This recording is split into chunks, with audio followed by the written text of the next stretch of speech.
안녕하세요, 코인코기입니다. 오늘은 도널드트럼프와 일론머스크의 토론 내용을 가져와 봤는데요. 영상 시청 전에 구독하기와 좋아요는 콘텐츠를 제작하는데 큰 힘이 됩니다. All right, hello everyone. My apologies for the late start. We unfortunately had a massive distributed denial of service attack against our servers, and saturated all of our data lines. Like basically hundreds of gigabits of data were saturated.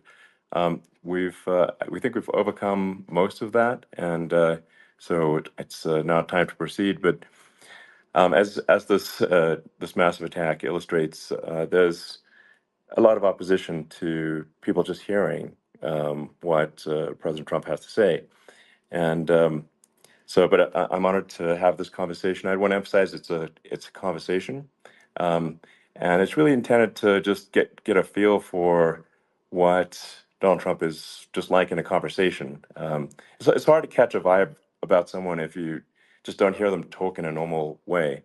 And when there's an adversarial interview, like no one's themselves in an adversarial interview. And this is really aimed at kind of open-minded, independent voters who just trying to make up their mind. And so you can understand like what is what is it just like to have a conversation. So honored to Donald, great to speak. We had a great conversation yesterday. As you mentioned yesterday, if we could just record that conversation and post it, it would have been excellent. And I hope we can have something like that today. Well, I think we will. I'm pretty sure we will. And congratulations, because I see you broke every record in the book with so many millions of people. And it's an honor. We view that as an honor. And then you do want silencing of certain voices. Usually those are voices that have something to say that are constructive, oftentimes constructive. And Yeah. so we have to consider it an honor. But congratulations on breaking every record in the book tonight. That's great. Well, thank you. Well, I mean, maybe we could start off with, the assassination attempt, which was an incredible thing. And I have to say that, your actions after that assassination attempt were inspiring.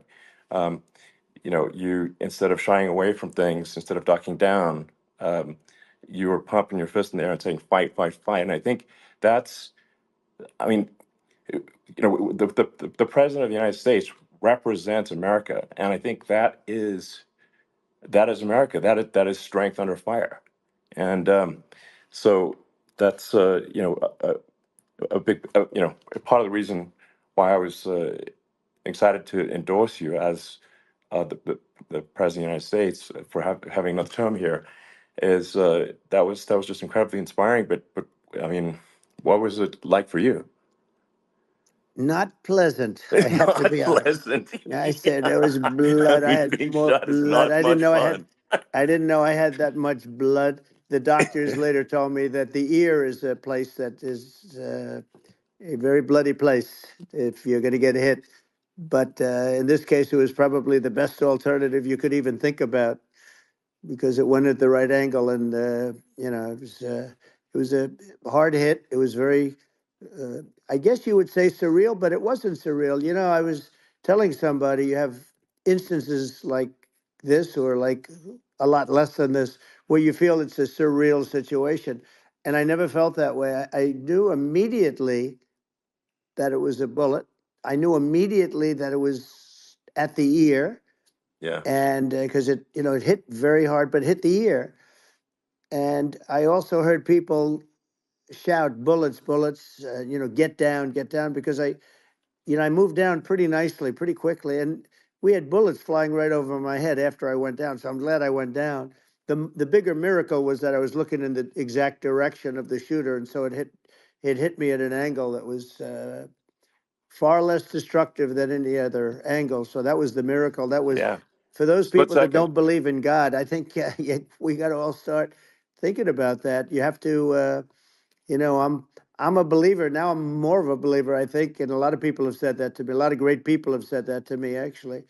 But it was amazing that I happened to be turned just at that perfect Yeah. angle.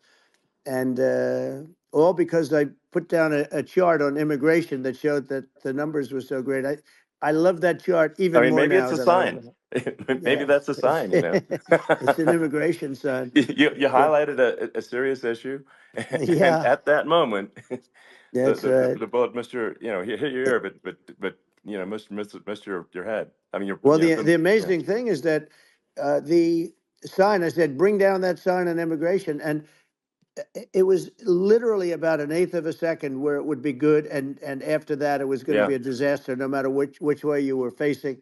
But it just had that perfect angle, which was yeah, exactly at this shooter. Very sad situation.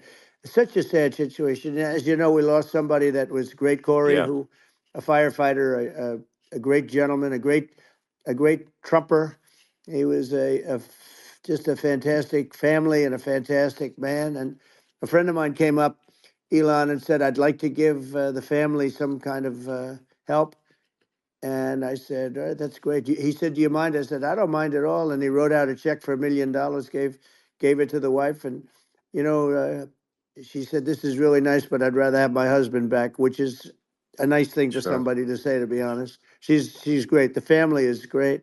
And we raised a lot of yeah, money for them and for two other gentlemen are unbelievable people also. They were hit really badly. They thought they were not going to make it, and they did. The doctors in the Butler area, I tell you, they were incredible. They saved the two, and they were really hit tough, both of them yeah, equally.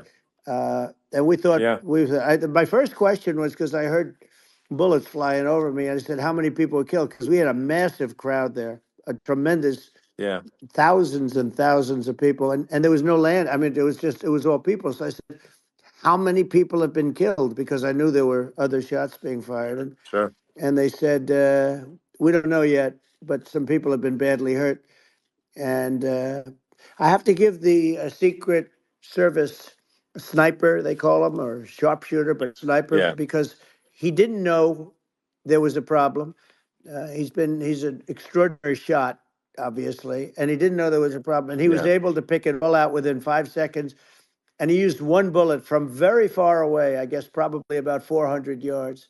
The shooter was 130, but yeah, he was on the opposite side of the field and the podium, and he saw the smoke and the flame from the gun, immediately recognized it, and immediately took a shot.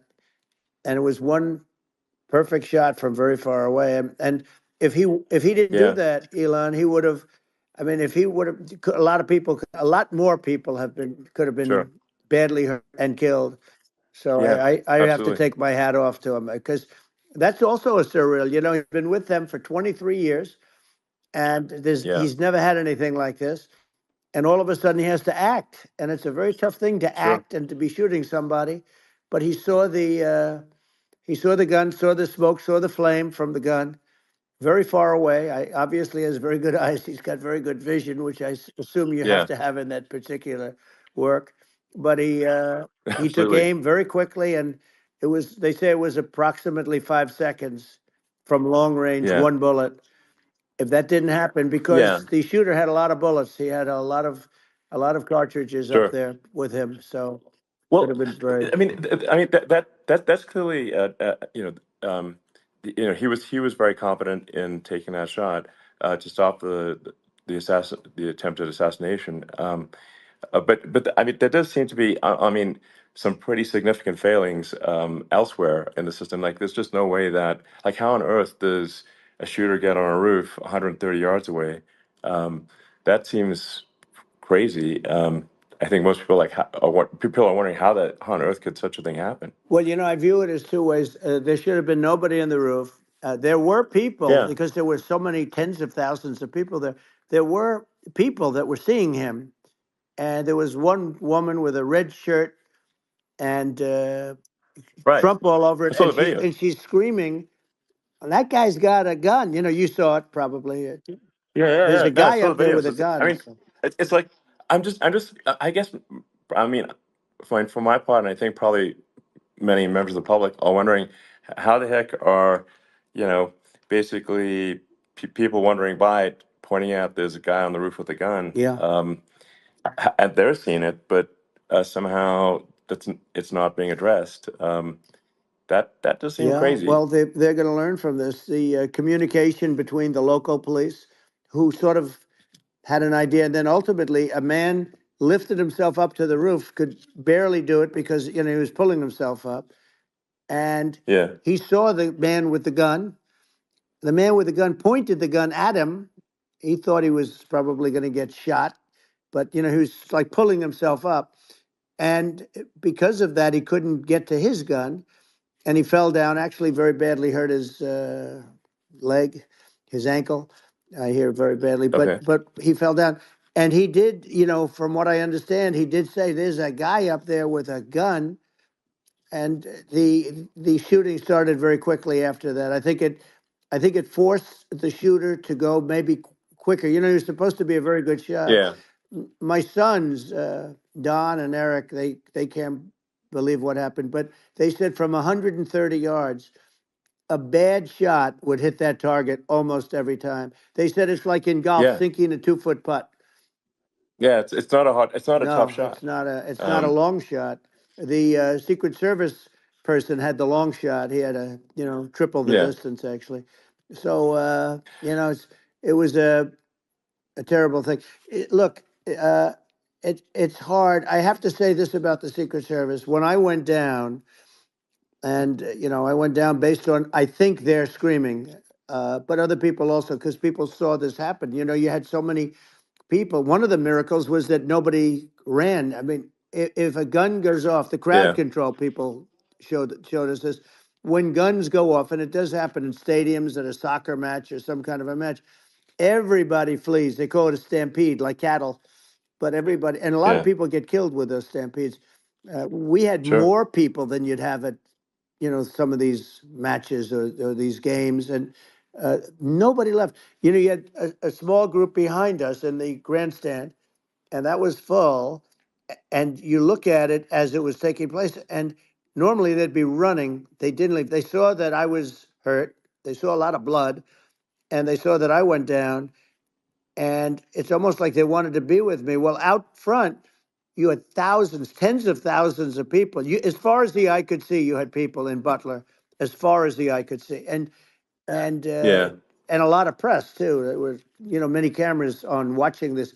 It's what makes it so different, because normally things happen that aren't good, but you never have a picture of it. Here we have all these cameras shooting it, so yeah, sort of amazing. But one of the interesting things was that you didn't have anybody flee. You didn't have anybody stampede. sure. Nobody. And there were some people behind me. They stood up and they're looking like, I mean, I'll tell you, Yeah, you yeah. want to have them in a foxhole with you. I want to meet some of those people, Sure, because sure. it's so different from what you heard. But so so I was down. But the Secret Service Yeah, guys, there were bullets flying right over my head. You could hear them go whizzing, yeah, and these guys came jumping on top of me, and a young lady, Kate, uh, would jump. They moved so fast, and let me tell you, that took tremendous courage. Now there was a lack of coordination. There was, obviously everybody understands that that building should have been covered, and yeah. I mean, that was I the think big that thing. I mean, looking at the aerial views, that building would be like the number one spot for a sniper. I mean, it's like the if you were to pick like what is the favorite place, what if you so if the goal is to assassinate, what's your favorite spot? That building, the You're roof of right. that building would be number one. That would have been the spot. It's like you can ask for a better No, location. It's like number no, that one. would have been the spot. Um, You know what people think yeah, is when the local policeman, who, by the way, he really he did what he was supposed to do. He couldn't hold on any longer. And then when he got yeah, his head just peeking above, this guy standing there with a gun at his head. And when he fell down, again, hurt his ankle very badly, but he was making the calls. But what happened is the firing took place very soon. So what they yeah, think is that this guy ran to his site, which he had all planned out with the gun.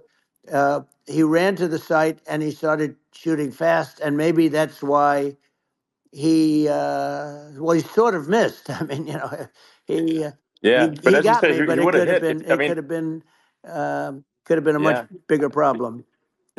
But he totally would have hit if you hadn't turned your head. So like there was a it was a very near thing. It was a So miracle. If I hadn't um, turned my head, yeah, I would not be talking to you right now. As much as I like you, exactly. I would not. Yeah, I would well, not be talking to you. I mean, be talking to me from another realm, perhaps. Yeah, that's Um, right. We'd be talking from a so different place. But it was a very terrible experience. The Butler Hospital, they did such a great job. The doctors were so good. Everybody was so good. There was a mistake. If somebody knew, because people were hearing that, there was just a bad feeling that there was somebody was around. You know that story now. It's been pretty yeah, well. yeah, And yeah, if somebody could have said, because they've oftentimes said, like there'd be a lightning storm or something. Because I've done, I think over 300. I think I did a lot more than that, but we did a lot. And oftentimes they'll say, "Sir, could you wait 10 minutes, please? Sir, could you wait 20 minutes? There's a storm overhead or lightning or something," right? And yeah, that happens yeah, often. And this would have been a perfect time for that to have happened, but it yeah. didn't get coordinated. That was the problem.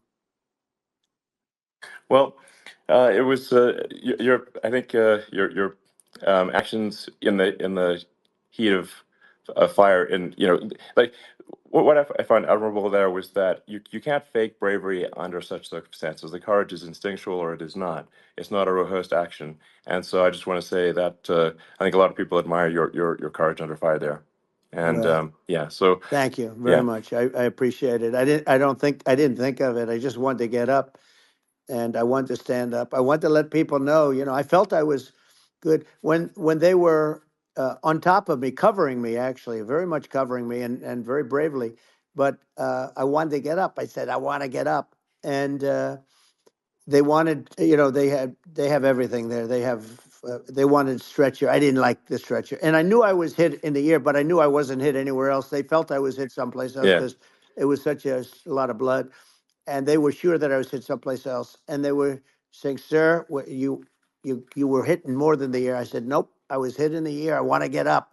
Let me get up." And so I got up, and the crowd didn't know what to think. I mean, this was so many people, and you could see they were confused. They didn't know what to think, and I wanted to let them know I was okay. It was very important for me to let them yeah, know that. And they went wild. You've seen the after. They didn't go wild when I yeah, got up because they didn't know, was I alive. You really couldn't tell when I stood up before before the fist in the air. Uh, they didn't know if I was alive. Nobody did. And when I put the fist up, they were just relieved and happy and thrilled, and the place went crazy. It was pretty amazing. yeah. It was a Well, terrible thing, but it it was was really amazing. incredibly moving. Yeah. Well, and I mean, speaking of the sort of slide that got you to turn that saved your life, really, was the illegal immigration Right, slide. Maybe this, that's right. maybe this is worth talking about that, It since was. It was. that slide You're saved your right. life, No, basically. the illegal immigration saved my life. You're right, but and I I had to know be at that's that the. exact angle. I mean, that's a great one. Saved by illegal immigration. The incredible 100%. thing, though, when you talk about the odds, you had to be exactly at that angle. But the Yeah, incredible thing is that the chart, I used it less than 20% of the time. It was just a moment. yeah, It's always on my left, never my right, and it's always at the end of the speech. So here yeah, we have it. It's on the right, not the left. It's at the beginning, not the end. And even the people that put it up, they were unprepared, and they did a great job. They got it up immediately, fortunately. But I looked to the right, and the bullet came whizzing by, hitting my ear. So it was amazing. But when you think of the odds of that, and yeah, yeah, that normally you wouldn't use it. Normally I wouldn't have the thing, and then it would yeah. have been a very different story. It's very much, I say, an act of God. It's a miracle that it happened, and I'm Sure. honored by it. I'm honored by it. Well, what were you about to say about illegal immigration before you were rudely interrupted with a Well, I was bullet? going to say how good the numbers were. By the way, we're going back to Butler, and we're going to go Great. back in October. We're all set up, and the people are fantastic in Butler. It's a great area. Great. These are incredible people. like the three that, in the case of Corey killed, and the other two, the families are. I got to know them a little bit, and the families are great. But we're going back to Butler, and I think I'll probably start by saying, as I was saying, As, you yeah, know, as you're prior to saying, being so exactly. horribly So, interrupted. yeah, But yeah. So rudely interrupted by an yeah, assassination so attempt. but no, but the chart, Some people have no manners. Elon, the chart was just a chart that in my last week we had the best illegal immigration numbers, meaning stopping. It was at the lowest. You've seen the chart. It's become quite a famous Yeah, chart, yeah, but that was the lowest yeah. point ever recorded. It was a really, I mean, I was very proud of those numbers. And then you see what happened with these people, Kamala and Joe.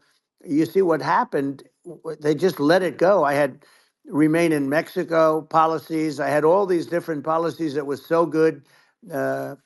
Guys like Tom Homan and Brandon Judd from Border Patrol. All these are all people that they've been on television. They says the best numbers we've ever had. We had so many different checks, catch and release in Mexico, not the United. We had catch and release in the United States. We had it in Mexico. We had so many things. We had things where if people, many people come in there, they have contagious diseases. We had everything passed. If you have a contagious disease, I'm sorry, but we cannot allow you into the country. So we were setting Yeah, literally records, and all I was doing is showing that, and I use it sometimes, sure. and in this case, I'm glad I used it. I can tell you that, but they were fantastic numbers. But I'm going to sleep with that chart always. I'll be sleeping with that chart. That chart was very important for a lot of reasons. Well, I mean, would it be accurate to say that you're supportive of legal immigration, but we also need to shut down illegal immigration, and especially unvetted illegal Yes, immigration, because and that's not the same as saying that everyone who's an illegal immigrant is bad. In fact, I think most people who are illegal immigrants are actually good, but you can't tell the difference unless there's a solid vetting of who comes across the border.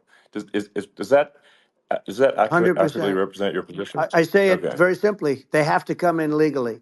They have to be checked. Yeah. Because look, Kamala was the border czar. Now she's denying it. Everything that I do, she's Yeah. saying she was strong on the border. We're going to be strong. Well, she doesn't have to say it. She could close it up right now. They could do things right now. It's horrible. Uh, no tax on tips, and all of a sudden she's making a speech and there will be no tax on tips. I said that months ago. And by the way, they had just the opposite. You know, they had not only tax on tips, but they hired 88,000 IRS agents, and many of them were assigned to go get waitresses and caddies and all of this on tips. They have a policy. They had a policy that they were really going to go after you and were really harassing people horribly. And then all of a sudden, for politics, she says, you know, she comes out with what I said, which I think is terrible. And I think it's also hitting them very hard. These people are fake. Now they're also saying they did a good job on the border. We had the worst numbers in the history of the world, not of our country. There's never been a country in history that has had a catastrophe like this. We've had, I believe, and I think you believe this too, you know, you hear 12 Yeah. million, 13. I believe it's over 20 million people came into our country, Yeah. many coming from jails, from prisons, from mental institutions, or a bigger version of that is Yeah. insane asylums, and many are terrorists. And I'll tell you what, they're coming not just from South America, they're coming from Africa, they're coming from all over the world. They're coming from Asia, they're Yeah. coming from the Middle East, they're coming from countries that are uh, stupidly and horribly bombing Israel October 7th. They're coming from all over the world.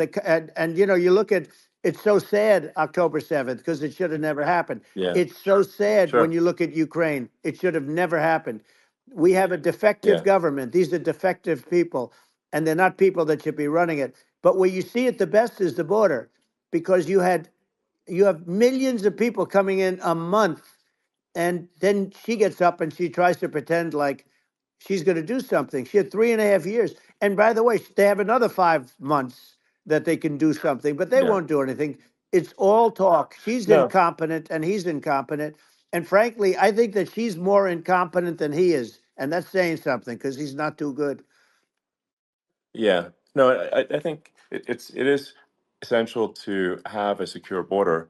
I mean, you're really not a country unless you have a Correct. secure border, and And uh, secure elections, you too. know, yeah, absolutely secure elections, and so it's just essential to have a real border, or we can't function as a country, and our service, our central services are being overwhelmed in a lot of cities, and as we were talking about earlier, I think having a legal immigration process that is smooth and efficient and done well, and speaking as someone who is a legal immigrant, and I think I mean, like one way to think of it is, who do you want on your team?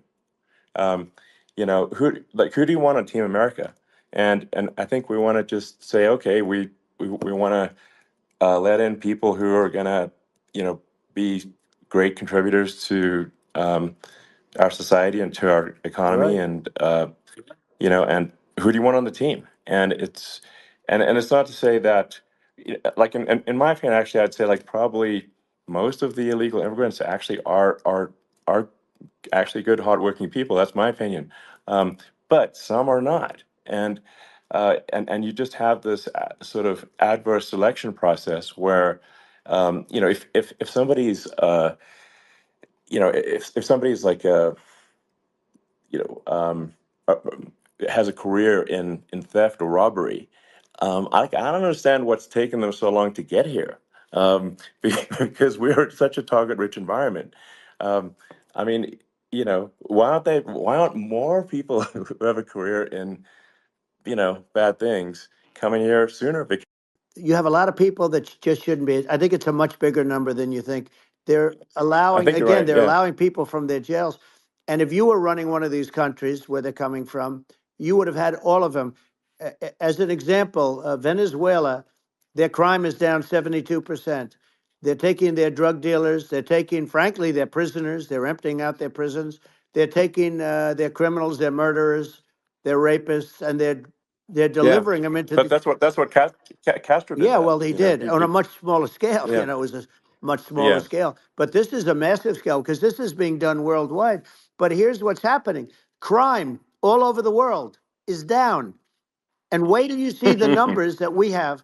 This is migrant crime. This is crime that's going to be. Yeah.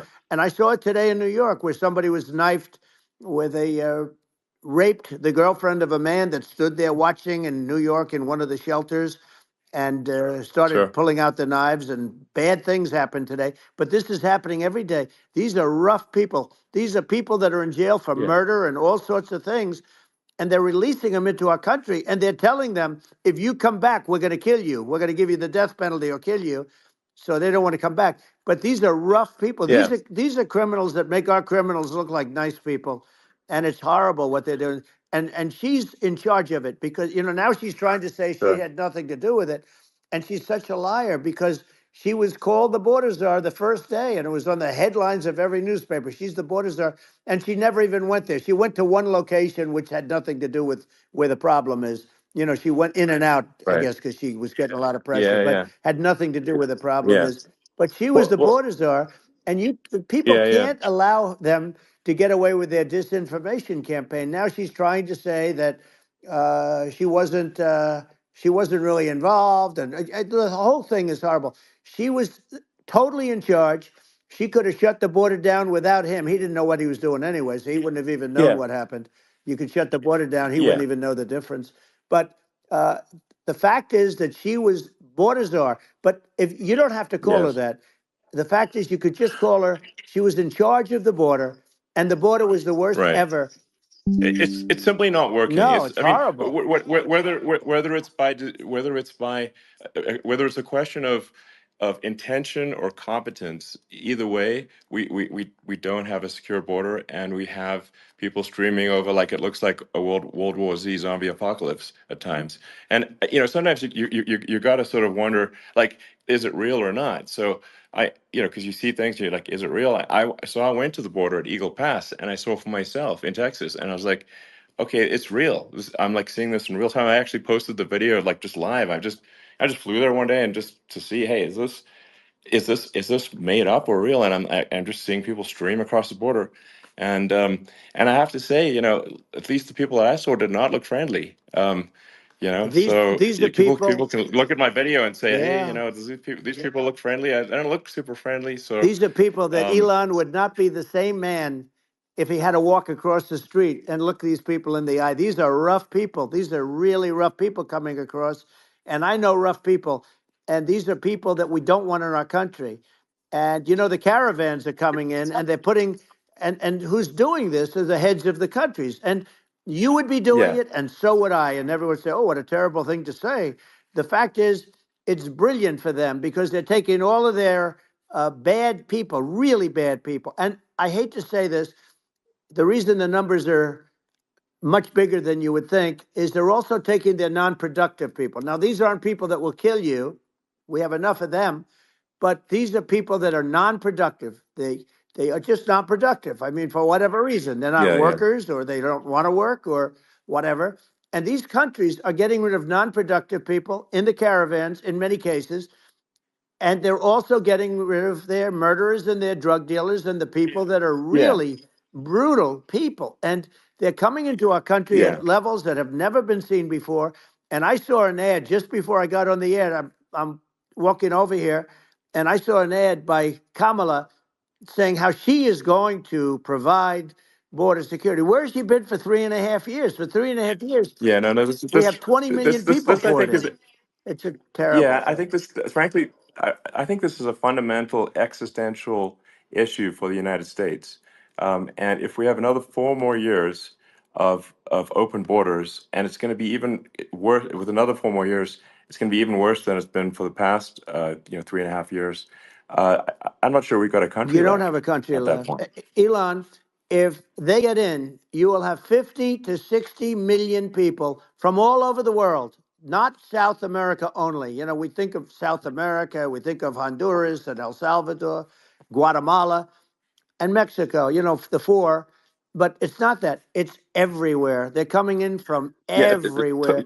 And I had to stay in yeah, I think Mexico. this is a super important Yeah. point. Like people, it's like basically when I went down there, I was like, well, where are people from? It's like almost no one was from Mexico. To be No, clear, Mexico it's less than just the the others. border. It's just the border with Mexico, but the people coming in, it's Earth, the rest of Earth, and America is only about 4 or 5% of the population of Earth. It would only take a few percent of the rest of Earth to overwhelm everything in the We're U.S. already So overwhelmed, Elon. We're overwhelmed. You had to see the news tonight about New York. New York, and I love that place. And what they're doing to it is horrible. What they're doing to it, and all the courts do is they yeah, try and focus on Trump. Okay, then let's focus on Trump, who did nothing wrong. I complain about a rigged election. Elon, what's happened is unbelievable. You have from Africa. From the Congo, they're coming from the Congo, and 22 people came in from the Congo recently, and they're murderers, and they're dropped. They drop them. They take them out of jails, which is very expensive, to maintain the jails. Although they don't do too much maintaining, I can tell you. But they take them out of jails, prisons. They take them out, and they bring them to the United States. They deposit them in the United States and say, "Don't ever come back, or you're going to be executed." And they don't want to come back, but they won't come back. sure. But they're coming from Africa. They're coming from Asia. They're coming from the Middle East. They're coming from South Well, America. just They're Earth, coming from rest of Earth, everywhere. basically. And there are a lot of Yeah, really everywhere on bad Earth. ones. It's just an everywhere on Earth thing, and it's just not possible for the United States to absorb everyone from Earth, or even a few percent of the rest of Earth. It's just not possible. Well, So Elon, we're going to have that's just to yeah, finish this up. We're going to have the largest deportation in history of this country, and we have no choice. Otherwise, we're going to have a country. What they've done to our country. Think of it with in Venezuela and in some of these other countries, crime is down 50, 60, 70, 80%. And you would be the same. You would have. yeah, I'll yeah, tell you what, Venezuela has not gotten rid of all of them. They've gotten rid of about 70% of their really bad people. Their jails are about 50% put into the United States. Same with other countries. Some sure, are at 30%, some are at 50%. They're all different. But the bottom line is they're all going to be at 100%. Why wouldn't you put 100% of, yeah, and they're doing it right now while this third-rate phony candidate, don't forget, I beat Biden. He failed in the debate miserably. And, some people said, oh, gee, it's too bad. It's too bad he did so badly, or I did well in the debate. The first night they said, wow, one of the people at CNN said that was the greatest debate performance I've ever witnessed. And then 2 days later, they didn't talk about that. They just said he was bad. But that's okay. That's the way I get treated, and I don't mind that at all. What I can tell you is this. We cannot have a Democrat. We cannot have her. She's incompetent. She's as bad as Biden in a different. Look, Yeah. she hasn't done an I mean, interview since this yeah, whole scam started. And say what you want. This yeah, was a coup. This was a coup of a president of the United States. He didn't want to leave, and they said we can do it the nice yeah. way or we can do it the No, hard way. yeah. Not, I mean, they just took him out back behind the shed and basically shot him. What they did Biden. with this guy, So and I'm no yeah, fan of his, and he was a horrible president, the worst president in history. And one of the reasons he was so bad, first of all, the Israeli attack would have never happened. Russia would never have attacked Ukraine, and we'd have no inflation. And we wouldn't have had the Afghanistan mess, if you think of it. well, And we wouldn't have had yeah, Afghanistan. But we think of it, well, yeah. you take a few of those events away, and we have a different world. We would also have No, no no, you're yeah. inflation was caused by oil. Yeah, no. I think you're making an excellent point here, which is that when other countries can, that are, are thinking about invading or doing bad things, when they're thinking about that, they're thinking about, okay, what's the American president going to do, and do they fear the American president, or is it someone they do not respect and do not fear? And I think they would. They rightfully be. I mean, look at the footage of the assassination. They're like, okay, uh, President Trump is like, don't mess with me. I mean, that's like, but whereas I think people are not going to be, and they obviously have not been at all intimidated by Biden, and they certainly will not be intimidated by Kamala. And you have to really think of that in the context of global security. That if the American president is someone that, like, evil dictators are scared of, that makes a huge difference to the security of the world. So I had a good relationship with Putin, despite the Russia hoax that lasted for over 2 years. Just a hoax created by Hillary Clinton and Adam Shifty Schiff, some just bad people, just sick people, frankly. I mean, Schiff is a sick person. He's going to end up probably being a senator. It's hard to believe. The whole thing is hard to believe. But, they put our country in danger with that stuff, too. They actually, when they make up stories, and you have to fight your way out of it for a long time. But I know Putin very well. I got along with him very well. He respected me, and it's just one of those things. And we would talk a lot about Ukraine. It was the apple of his eye.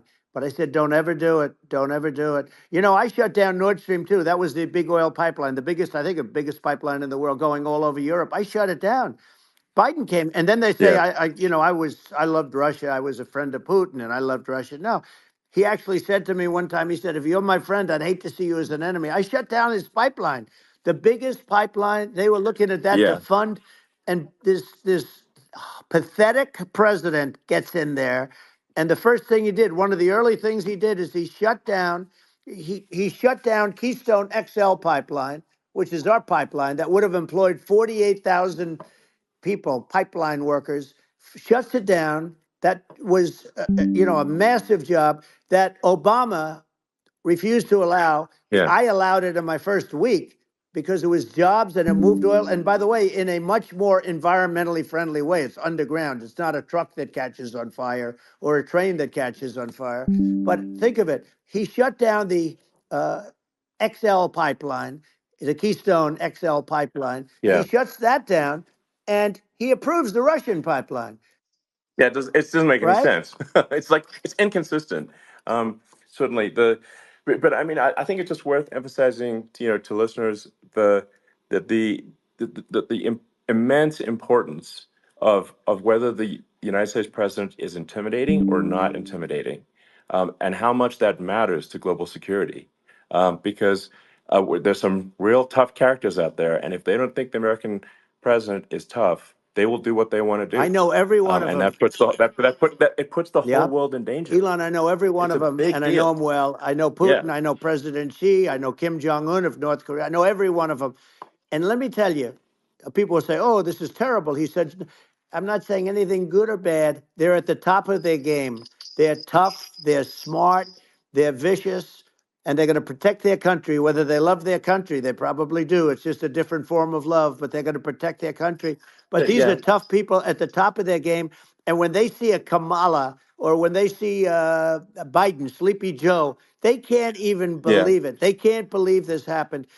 All the stuff that you're seeing now, all the horror that you look at Israel, they're all waiting for an attack from Iran. Iran would not be attacking, believe me.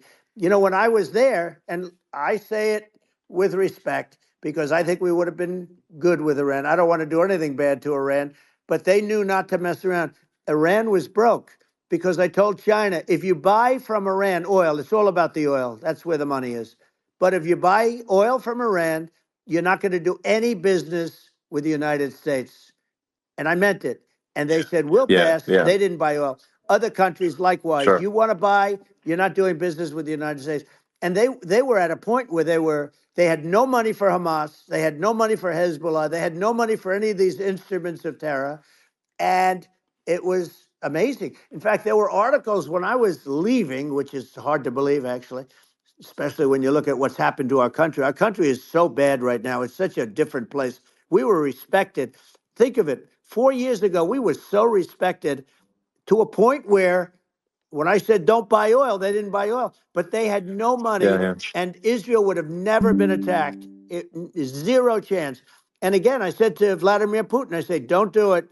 You can't do it, Vladimir. You do it, it's going to be a bad day. You cannot do it.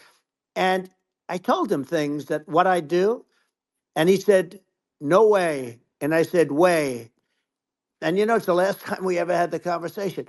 He would never have done. I got along well with him. I hope to get along well with him again. You know, getting along well with them is a good thing, not a bad thing. I got along well with Kim Jong-un. When I met with President Obama just before entering, you know, it's a sort of a ritual. And I sat down with him and we talked. It was supposed to be for a very short period of time. It turned out to be a long period of time.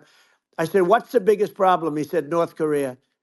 I had that problem worked out very quickly. It was nasty at the beginning with Rocket Man and, you know, all the different things. Yeah. But all of a sudden I got a call. Those were some epic tweets, by the way. Yeah, they Those were like they were absolutely... epic everything. He said that he has a red button on his desk. I said, I have a red button on my desk too, but my red button is much bigger and my red button works.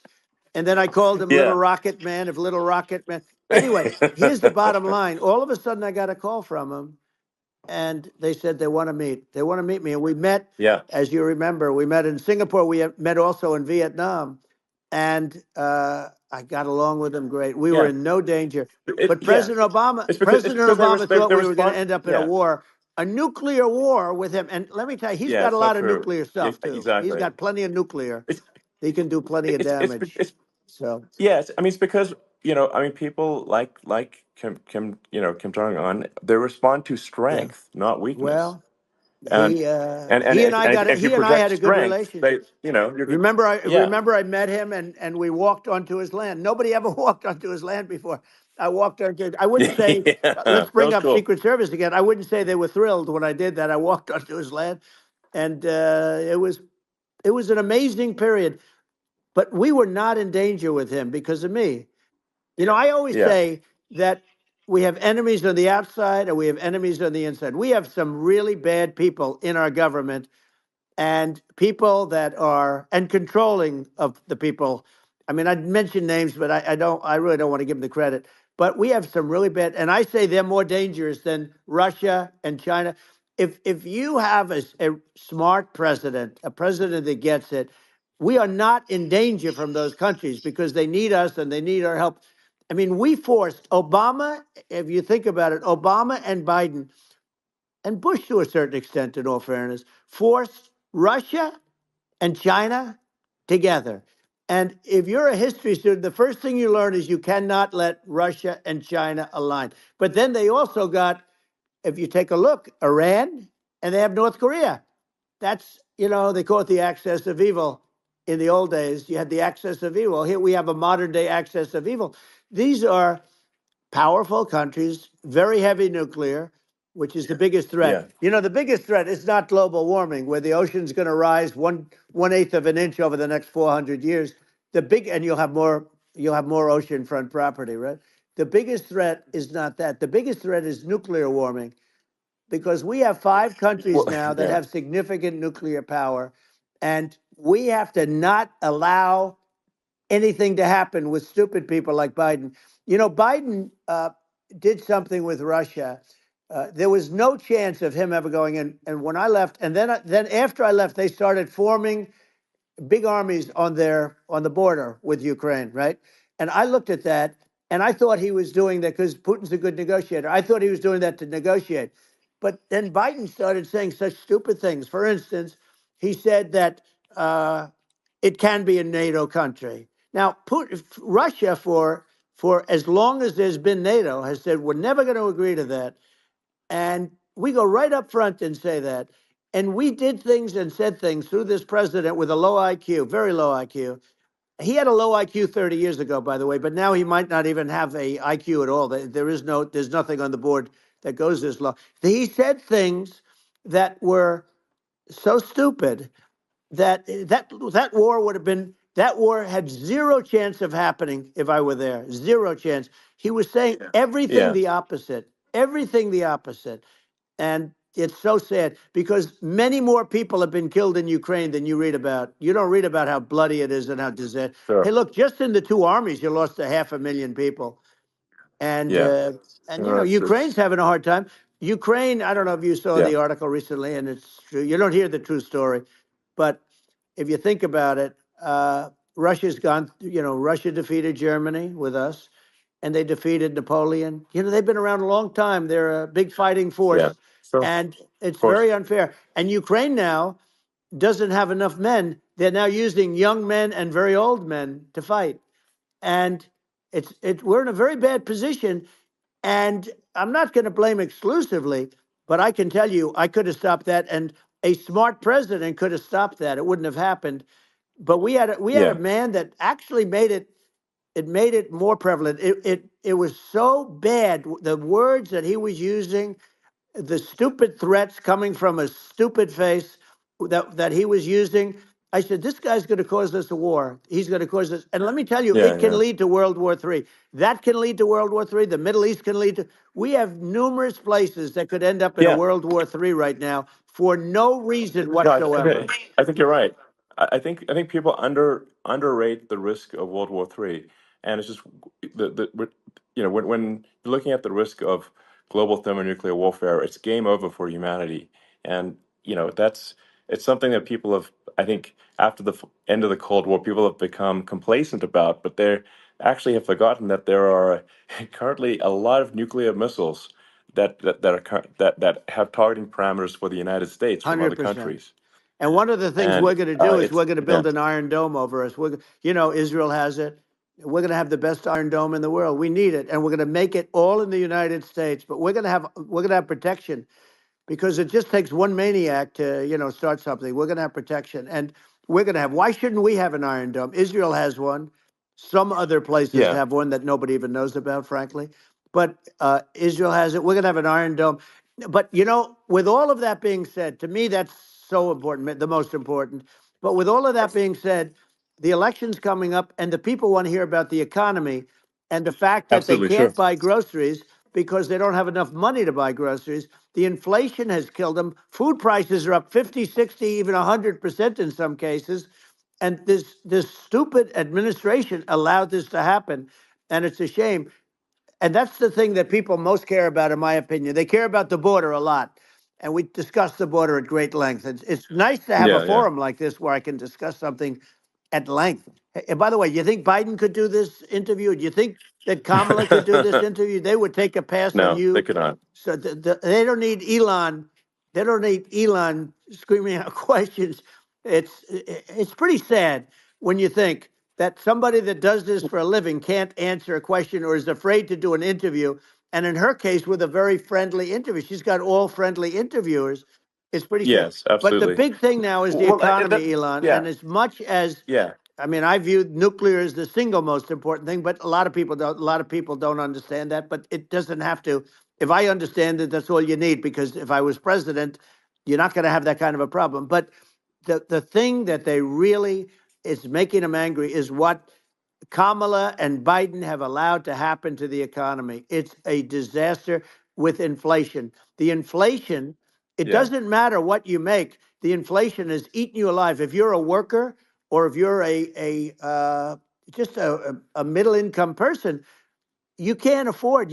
4 years ago, 5 years ago, people were saving a lot of money. Today, they're using Yeah. all their money and borrowing money just to live. It's a horrible thing Right. that's happening, and we'll end that Well, I think quickly. a lot of yeah, a lot of people just don't understand where inflation comes from. Inflation comes from government overspending because the checks never bounce when it's written by the government. So if the government spends far more than it brings in, that increases the money supply, and if the money supply increases faster than the rate of goods and services, That's right. that's inflation. So really, we need to have we need to reduce our government spending, and we need to re-examine. I think we need like a government efficiency commission to say like, hey, where are we spending money that's sensible? Where is it not Right. sensible? And we need to live within our means. We're currently adding, I think, $1 trillion to the deficit roughly Right. every 100 days. That's right. And the interest payments on the national debt have now exceed the defense budget. It's on the order of $1 trillion, It's interest. and it keeps Yeah, I growing. rebuilt our military, largely rebuilt our military, did a great job on it, which was so important. We had jets, we had fighters that were, and bombers that were 70 years old. And we did a great job in that. Then by the way, we gave 85 billion of it back to Afghanistan, if you can believe it. We gave them 85 billion. They're one of the largest sellers Yeah. of military equipment in the world. They're selling what we gave them. That was one of the most embarrassing days in the history of our country. But if you think about, let's go back to the economy. We have to bring energy Yeah. prices down. Energy started at the price of gasoline. Now your cars don't require too much gasoline, so you have a good, and you do make a great product. I have to say, I have to be honest with you. Thank That you. doesn't mean everybody should have an electric car, but these are minor details. But your product is incredible. But the Thank you. gasoline, Elon, is the cost of energy. Not only gasoline, it's the cost of heating your house and cooling your house. That has Sure. to come down. It's gone up 100%, 150, and 200%, and that has to come down. When that comes down, and we're going to Yeah. drill, baby, drill. They stopped drilling, and then they went back to drilling because they went back to the Trump policy. But if they won the day after they get into office, this country will go out of business because they're going to go to an energy policy that's not sustainable, wind and different things. You're not going to have anything. Yeah. And I know you're a big fan of the AI, and I have to say Yeah. that AI, and this is shocking to me, but AI requires twice the energy that the country already produces for everything. So you're going to have to build. We're going to have to build a lot of energy if our country will be competitive with China, because that's our primary competitor for this on the AI. You're Sure. going to need a lot of Well, I mean, electricity. You're going to need tremendous yeah. electricity, like almost double what we produce now for the whole country, if you can believe it. Sure. Well, just going, back to this, like this basic thing, which that people try to make it sound complicated, but it's not. But inflation is caused by government Right. overspending. Would you agree that we need to take a look at government Yes. spending and have perhaps a government efficiency commission that just tries to make the spending sensible and so the country lives within its means, just like a The person does? waste is incredible, and nobody negotiates is. prices. You used to have a lot of people making jets, and you end up with two companies, and they'll probably try and merge at some point. I mean, I went through it like Air Force, just a thing like Air Force One. One of the first documents they asked me to sign, a general walks in, "Sir, would you please sign this document?" And what is it? Air Force One. That's with Boeing, which is basically two planes, two 747s. And the price was Yeah. $5.7 billion for two planes. Now they're Wow. highly sophisticated. That's They're insane. even nicer than your plane, okay? But much more sophisticated. I won't say what's on it, but they got a lot of stuff on it. Anyway, but it's Sure. 5.7. That's a crazy It's a number. crazy number, but I said, I'm not going to pay 5.7. I'm not going to do it. I said, who made the deal? Obama and his people. I said, well, then I know the deal's no good. I'm not going to do it.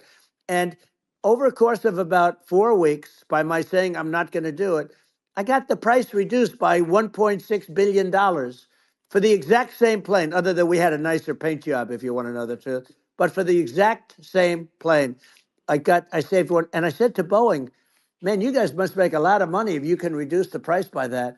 But now what I do hear is that they're going back to the Biden administration and wanting big cost overruns, because they see these dopey suckers in there, and they'll end up getting some of the money back.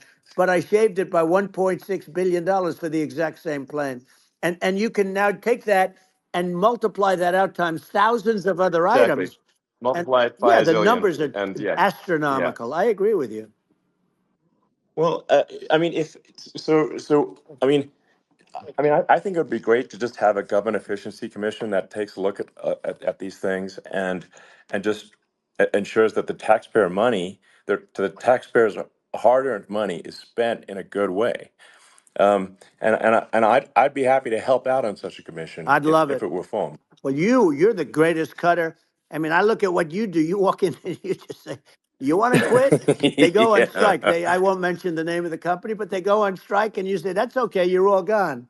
You're all gone." So every one of you is gone, and you are the greatest. You would be very good. Oh, you would love it. But if you look at Argentina. Well, I'd be happy to Yeah, by help the way, out. congratulations. I Yeah. just looked at the number of people that are listening to you and I chat. We'll call it a chat. But Yeah. congratulations. This is very good. I mean, it's great. And you're an interesting character. The new head of a place called Argentina, and he's a big, Malay's awesome. he's great. And Yeah. he's a big MAGA fan, that he ran on MAGA. And he took it to an extreme too. He ran on MAGA, and I hear he's doing really a terrific job. It's called Make Argentina Great Again. It worked out perfectly. He came in, he bought a lot of hats, he brought everything, but he's doing a big job. He really cut. And I'm hearing Yeah. they're starting to do pretty well. Inflation's getting down. They had like Yes, exactly. 2,000%. And they had inflation like not normal inflation. They had the real deal. But we're going to Yeah. have that pretty soon. I think we Yeah. have the worst inflation we've had in 100 years. They say it's 48 years. I don't believe it. I think we have the worst. They Yeah. don't include a lot of the items that should be included. Yeah. Well, it's just from government overspending and not spending taxpayer money Yeah. effectively, and having just so many departments you can't even name them all. And what Malay is doing is he's cutting government spending. He's simplifying things. He's putting in regulations that make sense, and we're Argentina overnight is experiencing a giant improvement That's right. in prosperity.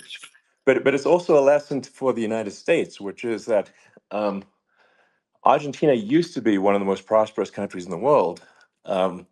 In the 30s, 40s, and because of bad government policy, it ruined the country. And if you take Venezuela, for example, Venezuela should be incredibly prosperous. They have phenomenal reserves of everything, oil, everything, and it should be prosperous. But if the government's wrong, it impoverishes the people. And so I think we should not be complacent in the United States in thinking that and taking our prosperity for granted, because if with bad government policy, we can run the country into the ground. And that's just something people should bear in mind. Don't take prosperity for granted. Well, think of education. So we're ranked at the bottom of every list of the top 40. We're ranked number 40, number 38. Norway, Switzerland, Sweden, different countries are ranked good. Actually, China's pretty close to the top. They're a top 6 or 7. But we're ranked at the bottom, almost at the bottom, 38, 39, 40. In other words, horrible. And yet we spend more per pupil than any other country in the world. So we spend more. And what I'm going to do, one of the first acts, and this is where I need an Elon Musk. I need somebody that has a lot of strength and courage and smarts. I want to close up Department of Education, move education back to the states, where Yeah. where states like Iowa, where states like Idaho, not every state will do great, because states that basically aren't doing good now. You look at Gavin Newsom, the governor of California. He's terrible. He does a terrible job. So he's not going to do great with education. But of the Yeah. 50, I would bet that 35 would do great, and 15 Yeah. of them, or 20 of them will be as good as Norway. Norway is considered great. You can name them. I mean, they're so good. Some of Yeah. these countries are so good. But if you go into some of these really well-run states, we have states that don't know what debt is. We have states that have low taxes, no debt, everybody working. They're really well-run.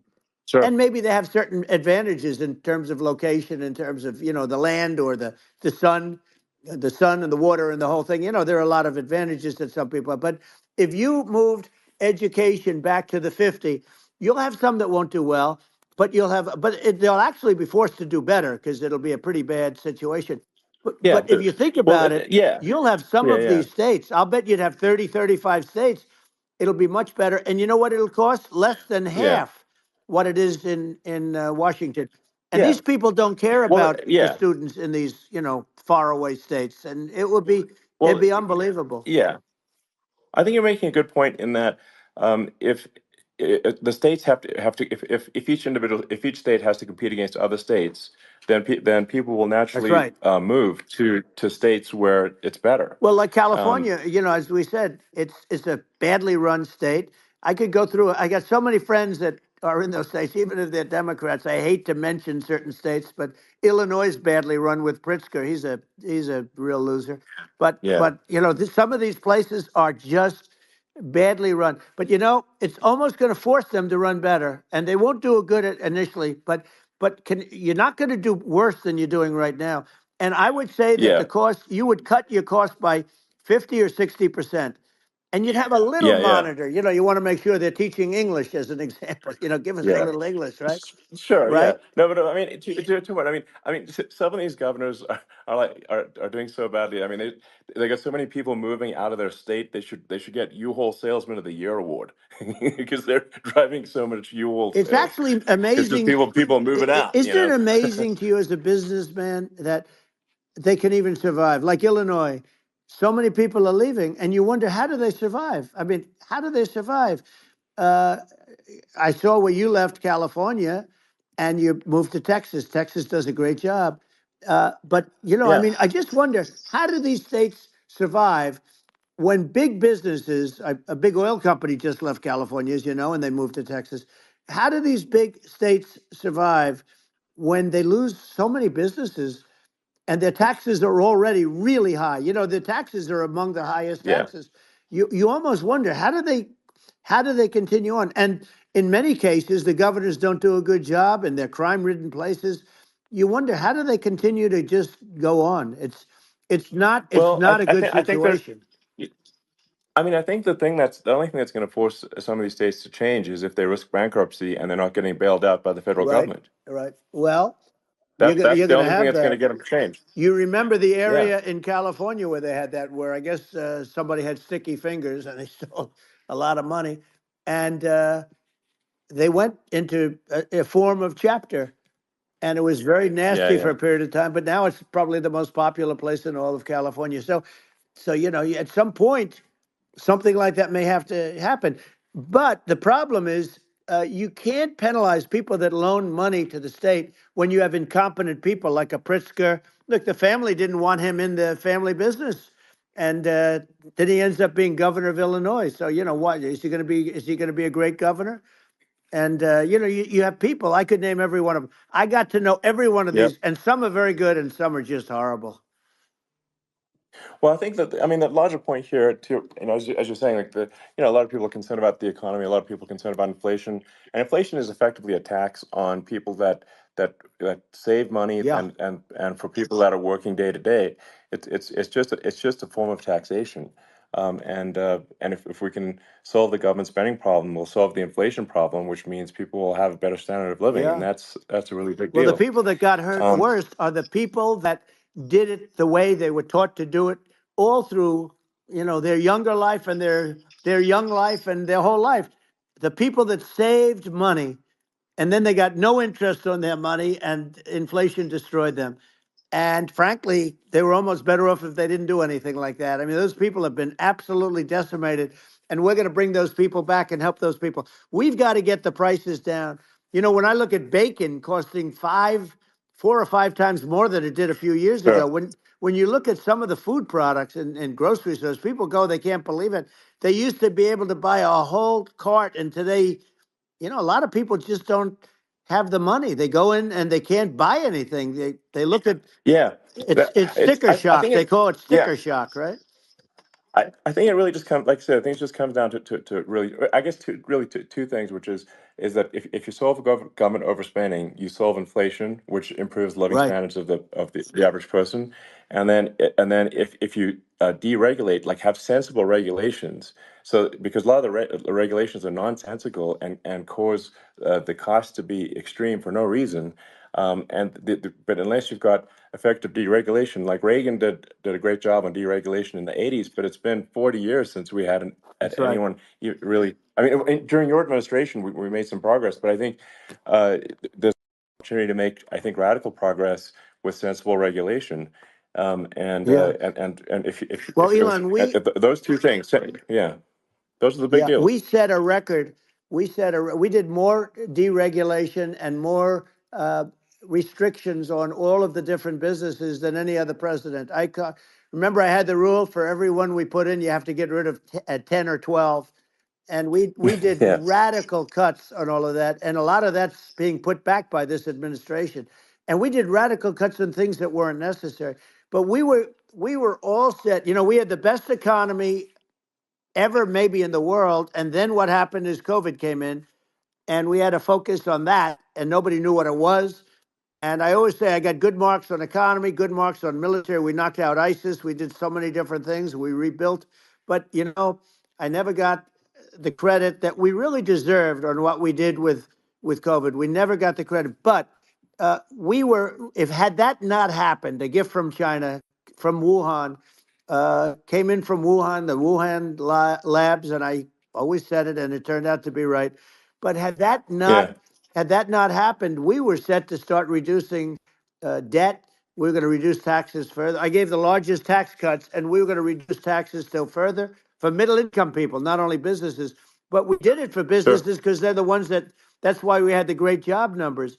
But we were set to really start reducing debt. And, you know, we're sitting on the biggest pile of liquid gold anywhere in the world, bigger than Saudi Arabia, bigger than Russia. And we were going to drill, and we were going to make so much money. We were going to supply Europe with oil.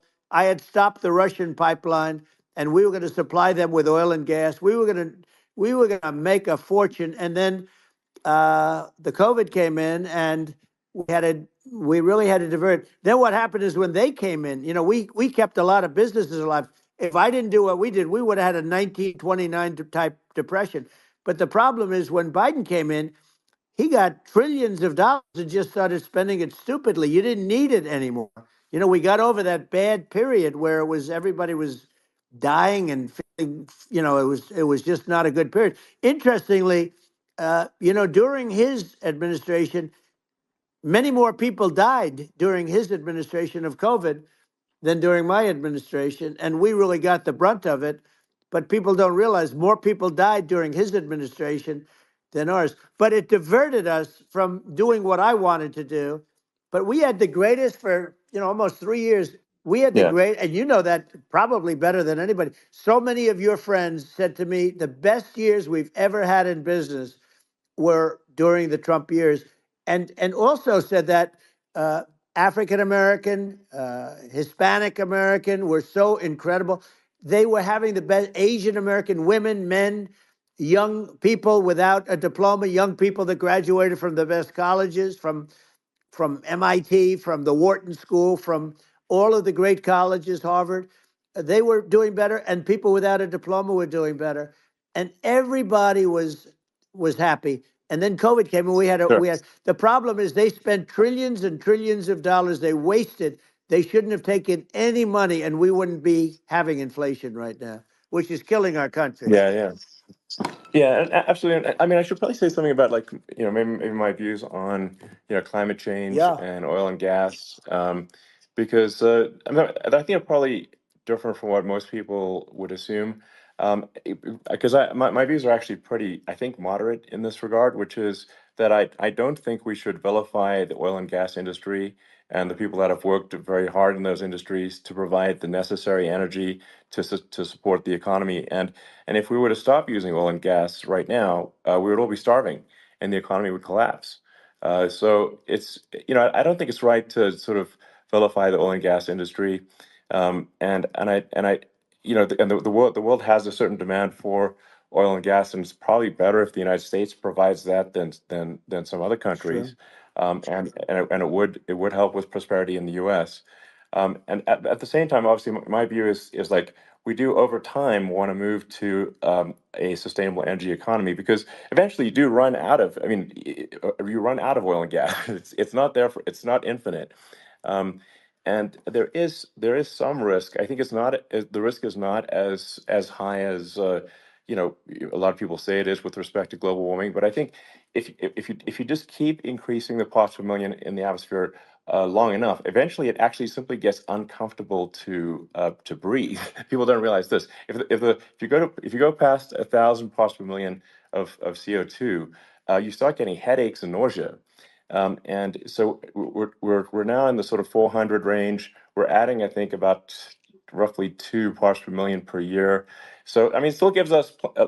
So what it means is like we still have quite a bit of time, but so there's not like we don't need to rush, and we don't need to like stop farmers from farming, or you know uh, prevent people from having steaks or Right. basic stuff like Right. that. Like you can leave the farmers alone. I agree. In How my opinion. crazy is that, where I mean, you have farmers that are not allowed to farm anymore and have to get rid of their cattle, and the whole world is yeah, a that's little silly. crazy, but it's largely taken its lead from us.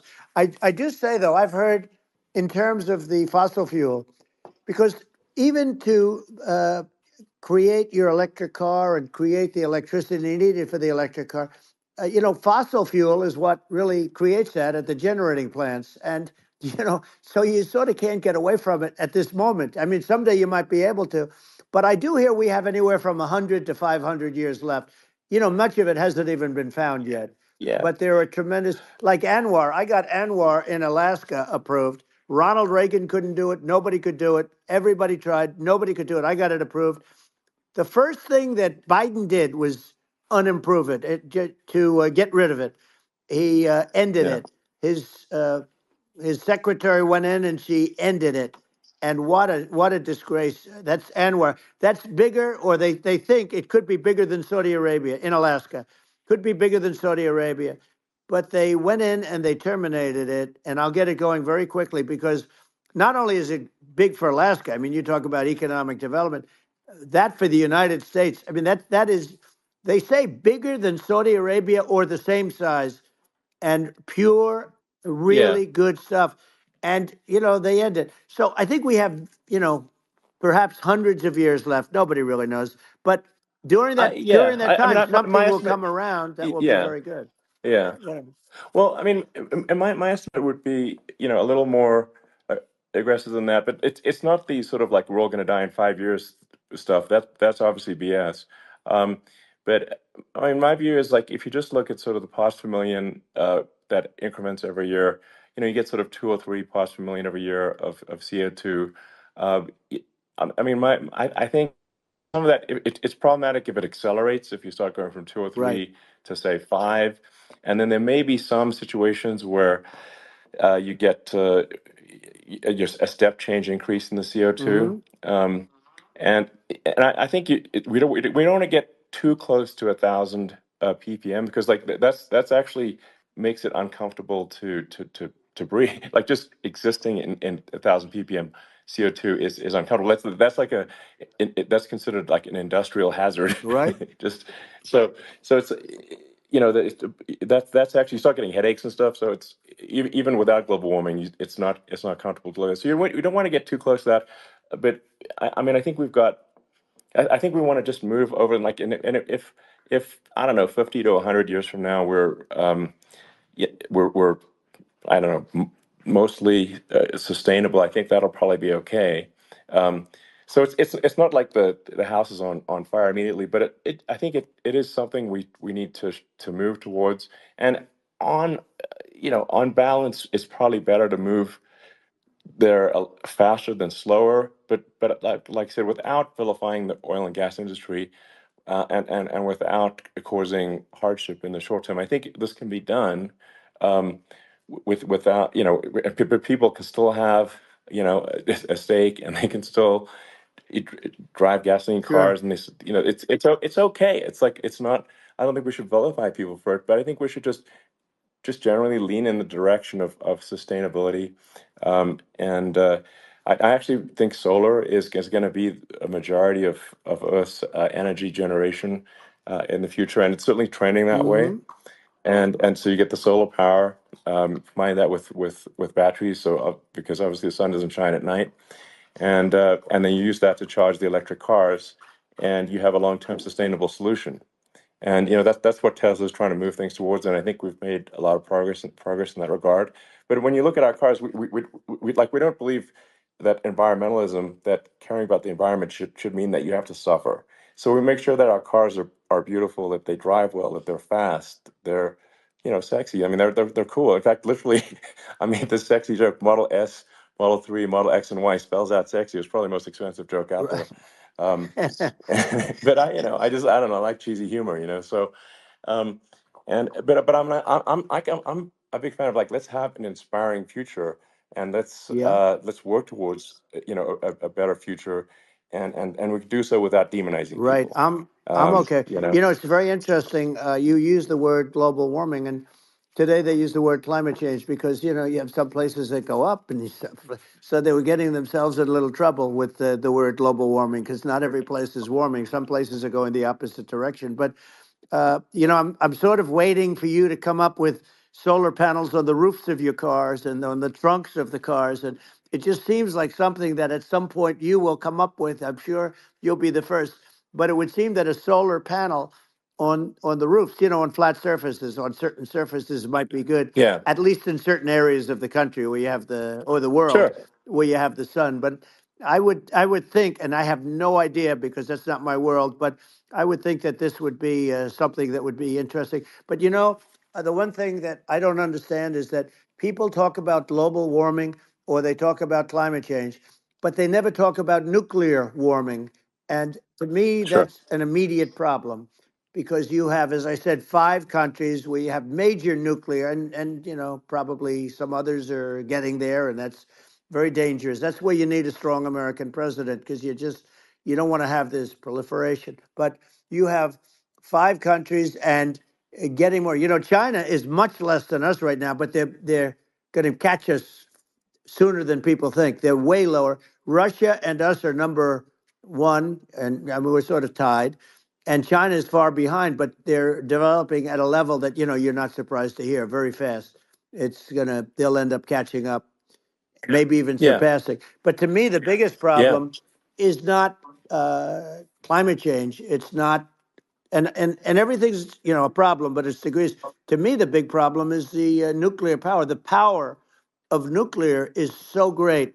And when I talk Yeah. about Nuclear power is underrated. It's I'll awesome. prevent World War Yeah. III, Oh, I will. But the truth okay. is that you have to, because this is no longer army tanks going back and forth and shooting at each other. This is Yeah. a level of destruction and power that nobody's ever seen before. Yeah, and actually, there's the bad side of nuclear, which is a nuclear war, very bad side. But there's also, I think, nuclear electricity generation is Absolutely. You're underrated, right. and it's actually, people have this fear of nuclear electricity generation, but it's actually one of the safest forms of electricity generation. It's just a huge misunderstanding.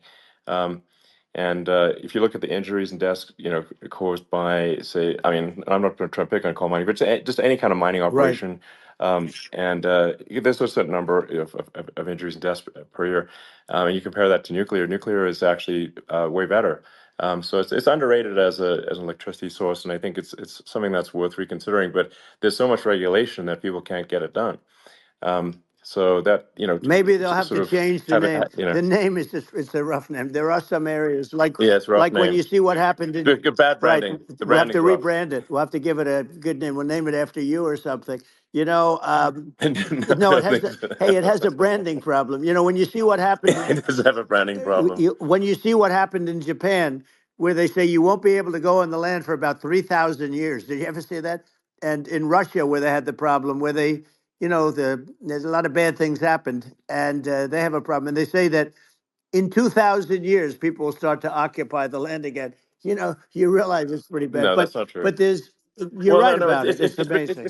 it's actually not that bad. So like after Fukushima happened in Japan, like people were asking me in California, are we worried about like a nuclear cloud coming from Japan? I'm like, no, that's crazy. It's actually it's not even dangerous in Fukushima. I actually flew there and ate locally grown vegetables on TV to prove it. And and I donated a solar water treatment, a solar powered system for a water treatment plant. And Yeah, but you haven't because the been danger feeling is so just well lately, and I'm worried about it. no, but I mean I'm it's just only kidding. it's fine, It's like Hiroshima and Nagasaki were bombed, but now they're like full cities again. So Right. it's Well, that's really great. not That's something great. that. That's Um, great. so it's not as scary as people think, basically. But Yeah. um, let's see. I mean, are there some other topics we should touch on? Like lawfare. I think Well, we need to be concerned about. what they've done to this country. Obviously, Yeah. yeah. Well, we just won the big I mean, case in Florida. This was a Biden administration did something that's never been done in this country, and that's go after their political opponent, me, with this nonsense and just nonsense. In the big case in Florida, we won, but they always pick a judge and a jury, and they use the local DAs, they use the local attorney generals, like Fani, Fani, spelled yeah, Fani, Fani, and it's yeah, all a big hoax, and it's all run from there. Like in Manhattan, the one of the top people from the Justice Department went in, ran Manhattan, ran the state. The Letitia James deal was run by a person from the Department of Justice, Biden. They've never done this before, sure, and they set up a very bad precedent. It's called lawfare, warfare. yeah, It's a terrible thing, and never happened in our country. It does happen in banana republics and third world countries, but it's never yeah, happened. And the incredible thing is it actually drove my numbers up because people see, fortunately I have a platform like you, or, in all fairness, like a conversation like this, where I can talk about it and people understand. I mean, you fight for election integrity and you end up getting indicted because you're fighting for election integrity. And when the day comes that you can't fight for election integrity, you don't have a country anymore. So what happens? What yeah, happens is they went after their political opponent, me. Now Biden's, close to vegetable stage, in my opinion. Okay, I looked at him today on the beach, and I said, why would anybody allow him? The guy could barely walk. Why would anybody allow him? Does yeah, he have a political advisor that thinks this looks good? He thinks this looks good because it looks so bad, and it's ridiculous. I mean, and he's been doing right, that right, for a long time. He can't lift the chair. The chair weighs about 3 ounces. It's meant for children and old people to lift, and he can't yeah. lift it. The whole thing is Well, crazy. he's clearly not, I mean, he's clearly like we just don't have a president right You now. don't That's have a just obviously the president, and case. she's going to be worse than him Um, because she is a San Francisco liberal who destroyed San Francisco, and then as Attorney General, she destroyed California. You talk about location, and we're talking about the sun and the water and all. There's nothing better than California. She has destroyed that. She was the original DA. She was the original in San Francisco. She was the original Attorney General in California. What she has done to California is, well, you know better than I do. You just left California for a lot of those reasons. And what she's done with crime, with cashless bail, where you kill somebody. I mean, we have states now you kill somebody and they let you out right away. I mean, you don't have to even put up, and then they never find the people unless they kill again, and then they let them out again. Our yeah, country is becoming a very dangerous place. And she is a radical left San Francisco liberal. And now she's trying to protect. Now she's looking like she wants to be more Trump than Trump, if that's possible. I don't think it's possible, but she wants to be more Trump than well, Trump. yeah. I want a wall. I think that's You know, she yeah, wants to release all the yeah, prisoners that are in detention, and some of these guys are really bad. right. That just came Yeah, I out just saw today. that. She Yeah, doesn't want to build the wall, even though the walls work. Walls and wheels. In your business, everything you do is obsolete. Almost, well, not the tunnels, but everything is obsolete. Even your rocket ships. like a month later, they're obsolete. You find a better way to. The only thing that's not obsolete is a wall and a wheel. And the wall, I built hundreds of miles of wall, and that's why we had such good numbers. I was going to add 200 Yeah. miles. We bought it. We could have flipped it up in 3 weeks, and they sold it for 5 cents on the dollar. That meant, I said, wow, that means that they actually do want to have open borders. She wants to have open borders, and now she's going like she's tough on the border. It's such a lie. Yeah, this is simply not Yeah, true. This is simply no, not and true. everybody Yeah, knows it's it's simply not not true. true. It's a disgrace that she can Yeah. say it. No, I mean, obviously, what's happening sort of overnight is they're rewriting history and making Kamala sound like a moderate when in fact she is far left, like far Worse left. than Bernie Um, Sanders. She is considered more yeah, liberal by far than Bernie Sanders. She's a radical left lunatic. And if she's going to be our president, very quickly, you're not going to have a country anymore. And she'll go back to all of yeah, the things that she believes in. She believes in defunding the police. She believes in no fracking, zero. You don't. Now all of a yeah, sudden she's yeah, saying, no, I will. I really want to see fracking. If they got in, the day she got in, she'll end fracking. And by the way, if people didn't think that, the lunatics that really believe in that, they won't vote for her. Like like the yeah, Palestinians and Israel.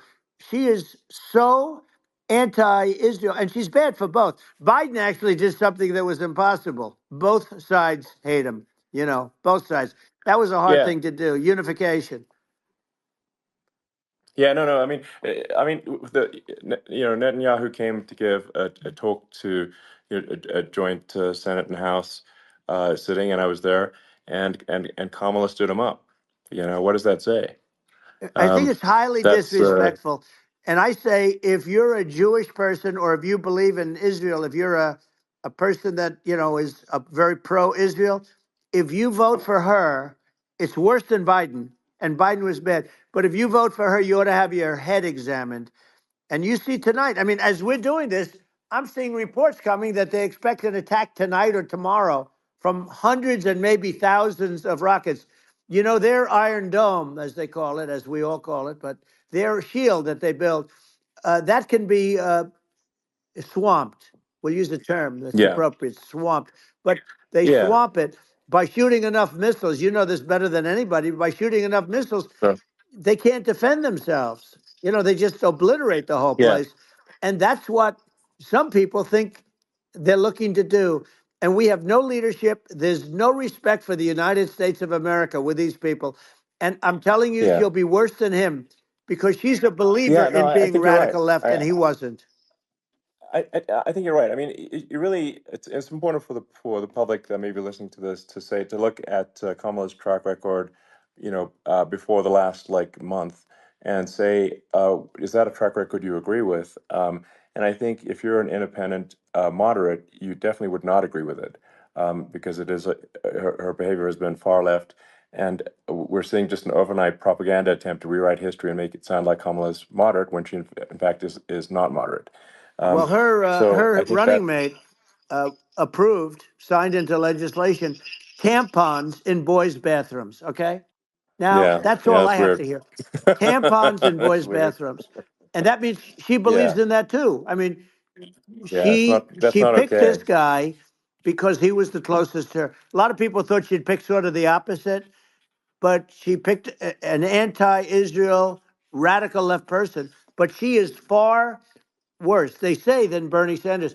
If we have her as a president, if we have a Democrat at this moment as the president, I don't think our country can survive. I think it's a massive. I think we're in massive trouble, frankly, with the Kamala administration, and that's my honest opinion. Um, and uh, and I think really it's essential that you win for the good of the country for this election. And I mean, I'm just stating my opinion. Now, you may have seen this, but I got a letter from the EU Commission, saying, to not have disinformation on during this discussion that we're having, and there's a lot of attempts to do censorship, and to force censorship, even on Americans, from other countries. And what do you think about that? Well, I know the European Union very well. They take great advantage of the United States in trade, as you know. We, through a different forum, NATO, we protect them. And yet, if you build a car in the United States, you can't sell it in Europe. You just can't sell it. It's impossible. The same thing with our farmers. Our farmers find it very difficult to do business. We have a deficit with them of $250 billion, which people don't know. It sounds so nice, the European Union, but let me tell you, they're not as tough as China, but they're bad. And I let them know it. And that's probably why they notified you. No, they don't treat our country well. We defend them, with Ukraine. So we're in for 250 billion, and they're in for about 71 billion, and they have the same size. If you add up the European nations that in terms of an economy, it's about the same size. Wouldn't you say as us? And they're in, Yeah. and they're in much greater risk. They're right there. We have an ocean separating us from. In this case, the enemy would be Russia. It used to be for the Soviet Union, but let's assume they're close enough. And what happens is they're in for 70-something million. I think even less than that, billion, and we're in for about 250 billion, and it could be a lot higher than that. And I say, why aren't you going to equalize? Why aren't they paying what we're paying? And they're in much more, it's much more important for them because of the fact that, they're right near there. I mean, they're all sort of in that location. We're not. But they should, and I did it with NATO. There were only 7 countries that were paid up in NATO out of 28 at the time. And the United States was the United States was subsidizing NATO, tremendously subsidizing NATO. And I said, I went in and I said, you got to pay up. If you don't pay up, we're not going to defend you any longer. I took a lot of heat, but you know what happened? Billions and billions of dollars came flowing in. And I think a lot of the public isn't aware of the fact that the United States pays a disproportionate share of the NATO expenses. And then we get even though, taken like, advantage of on trade.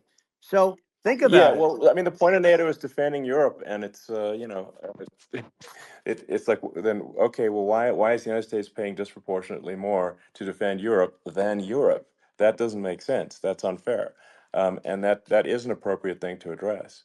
Well, when you talk about So cost cutting and savings and everything else, I mean, honestly, look, there's nobody that feels worse about the Ukraine situation than I do because I know it would have never happened.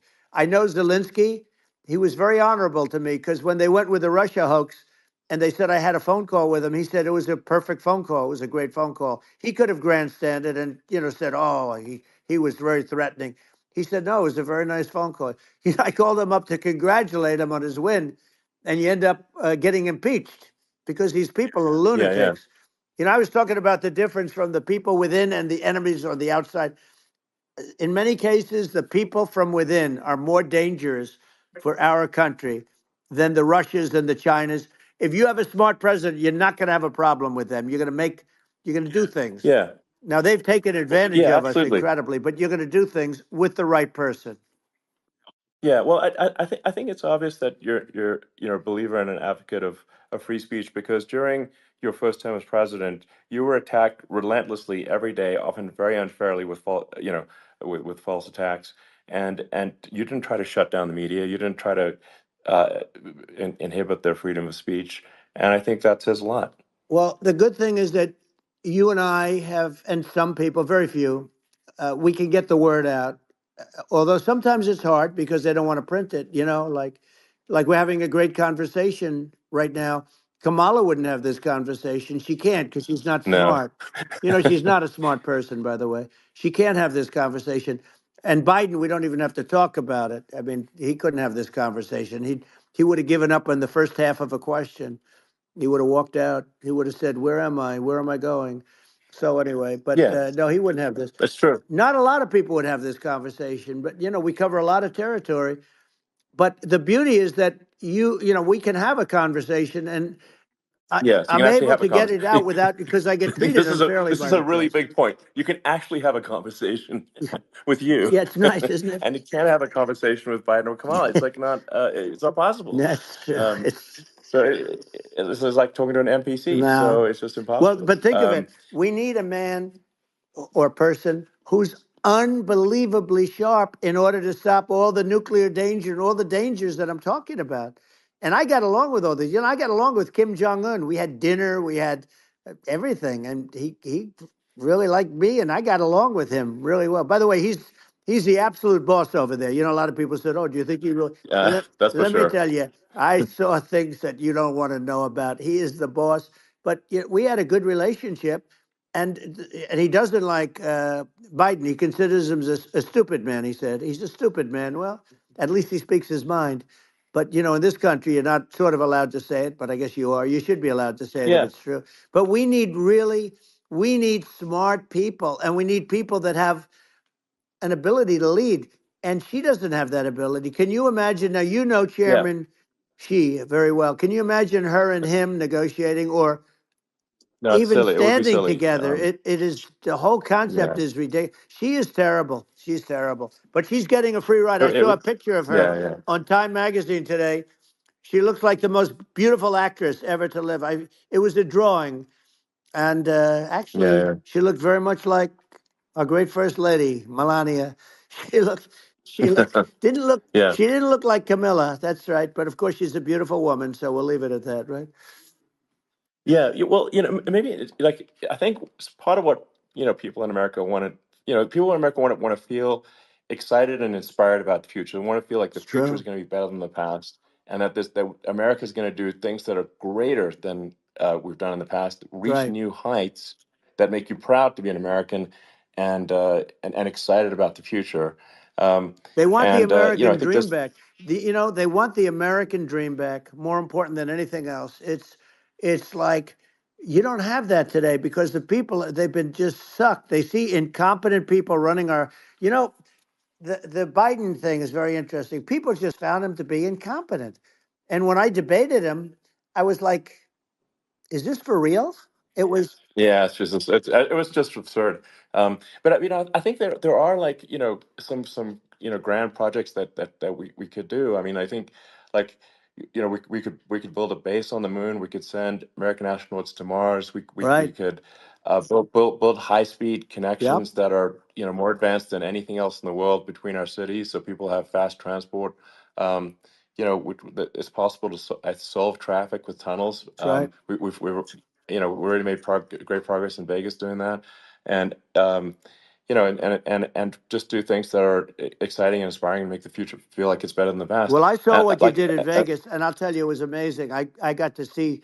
I took a big glimpse at it, and it's incredible. It's incredible, and you could do that all over. You could do that all over. It's deep. yeah, You and don't even need much structure. Assuming you're in the right areas. no, it's straightforward. It's amazing. So I think we could do some things that like China's got incredible high speed rail between its cities, but I think it's actually possible with tunnels if with deregulation with an ability to actually where it's like legal to actually do the tunnels. Then you could have high speed tunnels that are actually better than anything else in the world for high speed transport between cities, and that would be something that Americans can say, "Wow, okay, we've got something that's cooler than anyone else in the Yeah, world." That's the kind of thing that makes you proud to be an and American. much safer than surface trains, where there is a danger there. With people, with crazy Yeah, people, it's much safer, much better. And it's sad because I've seen some of the greatest trains. I find it fascinating, and I've seen the systems and how they work, and the bullet trains they call them, I guess. And they yeah, they go unbelievably fast, unbelievably comfortable, with no problems. And we don't have anything like that in this country, not even close. And yeah. it doesn't make sense that we don't. Doesn't make sense. Yeah, and I think also like there's I'm kind of hopping on the excess regulation, but I think something that um, that I think people can generally understand is that what happens with laws and regulations is that there's more and more of them every year, and unless there's a process to clean them up, eventually everything becomes You're right. illegal, and that actually it slows down the development of new technologies. I mean, if you take the sort of like I think there's room for some reform at the FDA for Yeah. improving the speed with which we approve drugs that could help save lives and improve people's Yeah. lives.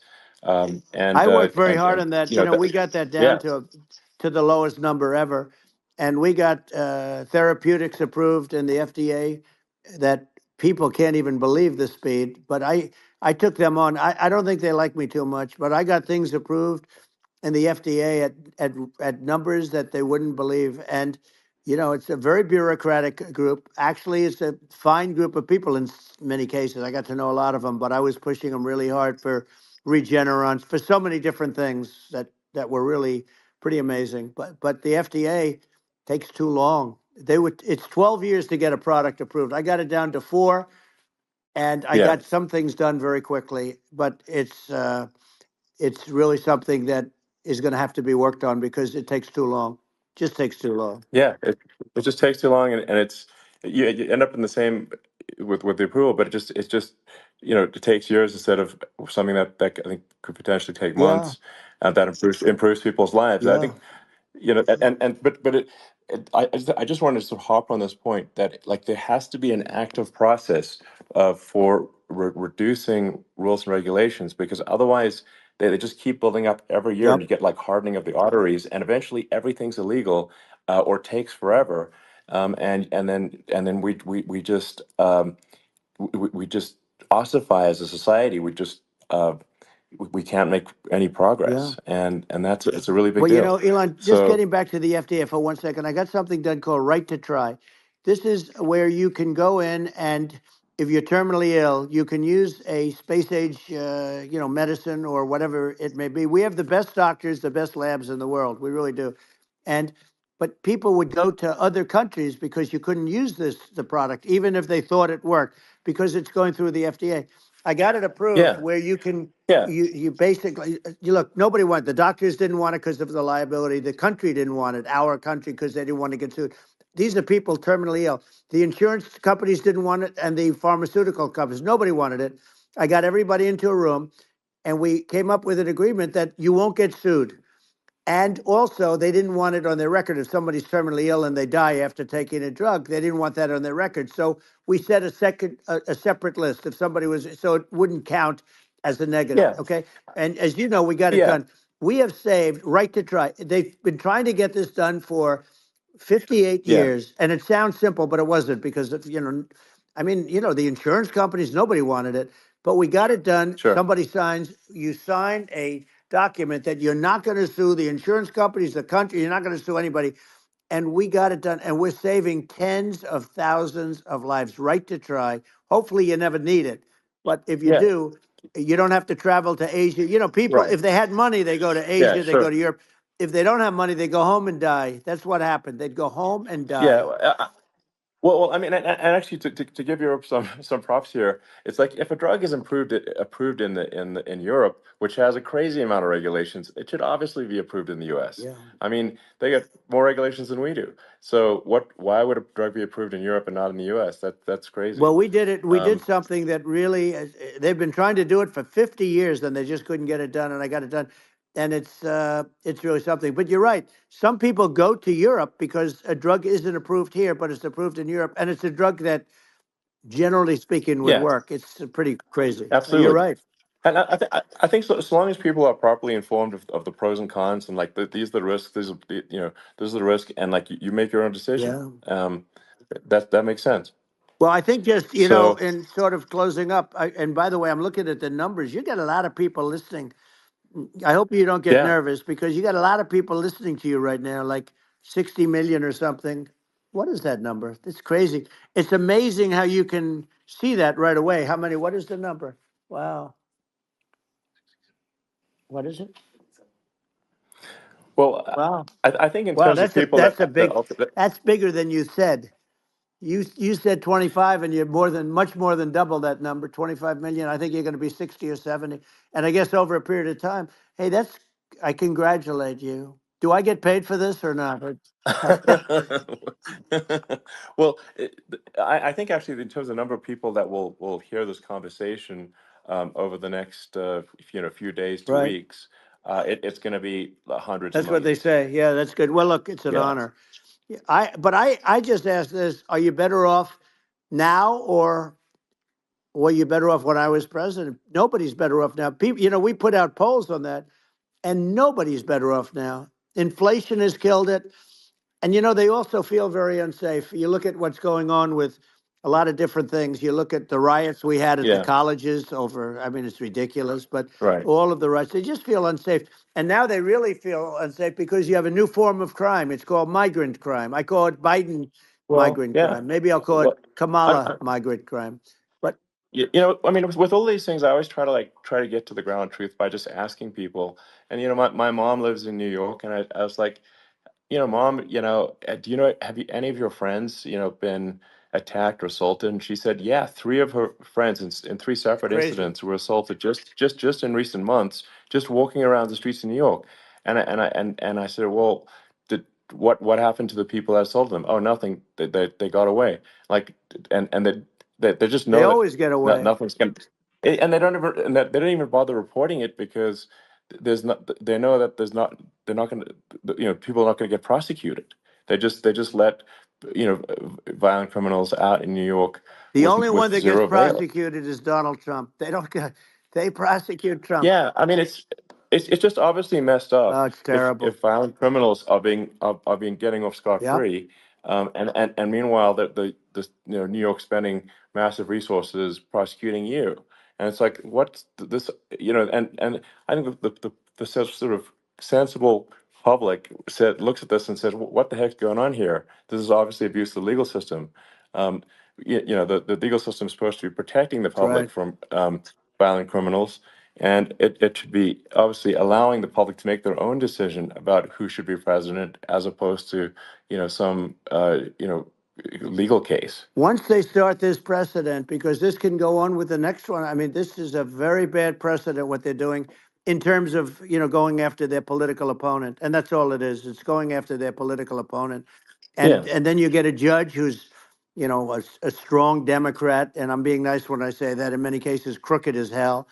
But you get a judge and you go into an area where a Republican gets 3 or 4% of the vote, and you'll have a jury pool with people that hate Republicans or hate. It could also be the other way, though, Of course. because it could start the other way in areas where they hate Democrats, Exactly. and you get into a Pandora's box. It's a very dangerous thing for this country, and a very dangerous thing even for the state. New York City is losing. New York Absolutely. City and state lose a lot of business over what they did to me, because these people say, we don't want that to happen to us. That's no justice system.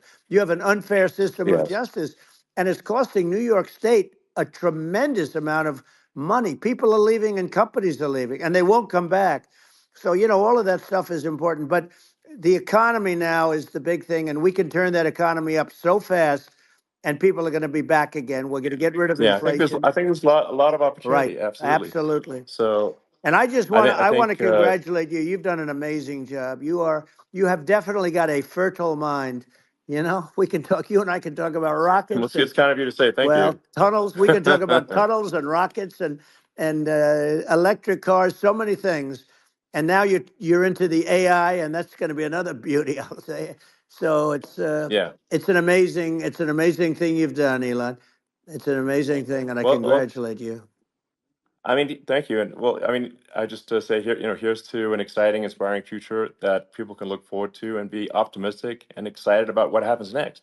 And that's the kind of future that I think you will bring as president, and that's why I endorse you. Well, I appreciate that. That endorsement meant a lot to me. Not all endorsements mean that much, to be honest. Your endorsement meant a lot. And, we have a phrase, make America great again. It's pretty simple, but it really says that we want to make America great again. And we can do it. We can do it now. But if we were going to suffer another 4 years like we've suffered for the last 4 years, I'm not sure the country can ever come back. That's how bad it is. It's so bad. We have to do a lot of things. I think that's a very real risk. Yeah, it's a big risk. That's a very real risk. Yeah. And it's I'd just like to note to people listening, like I've not been very political before, and if you look at my record, I've actually been. I'm not like some they try to paint me as like a far right guy, which is absurd because I'm like making electric vehicles and solar and batteries helping with the environment and I actually I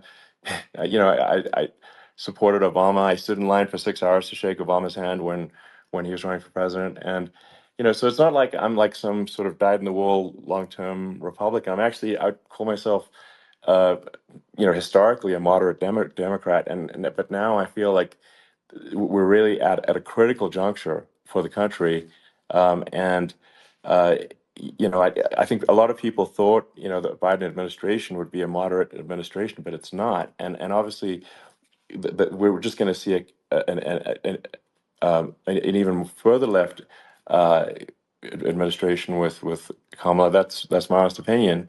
I mean, her dad is literally. I mean, she was brought up as an actual. Her dad is a Marxist economist.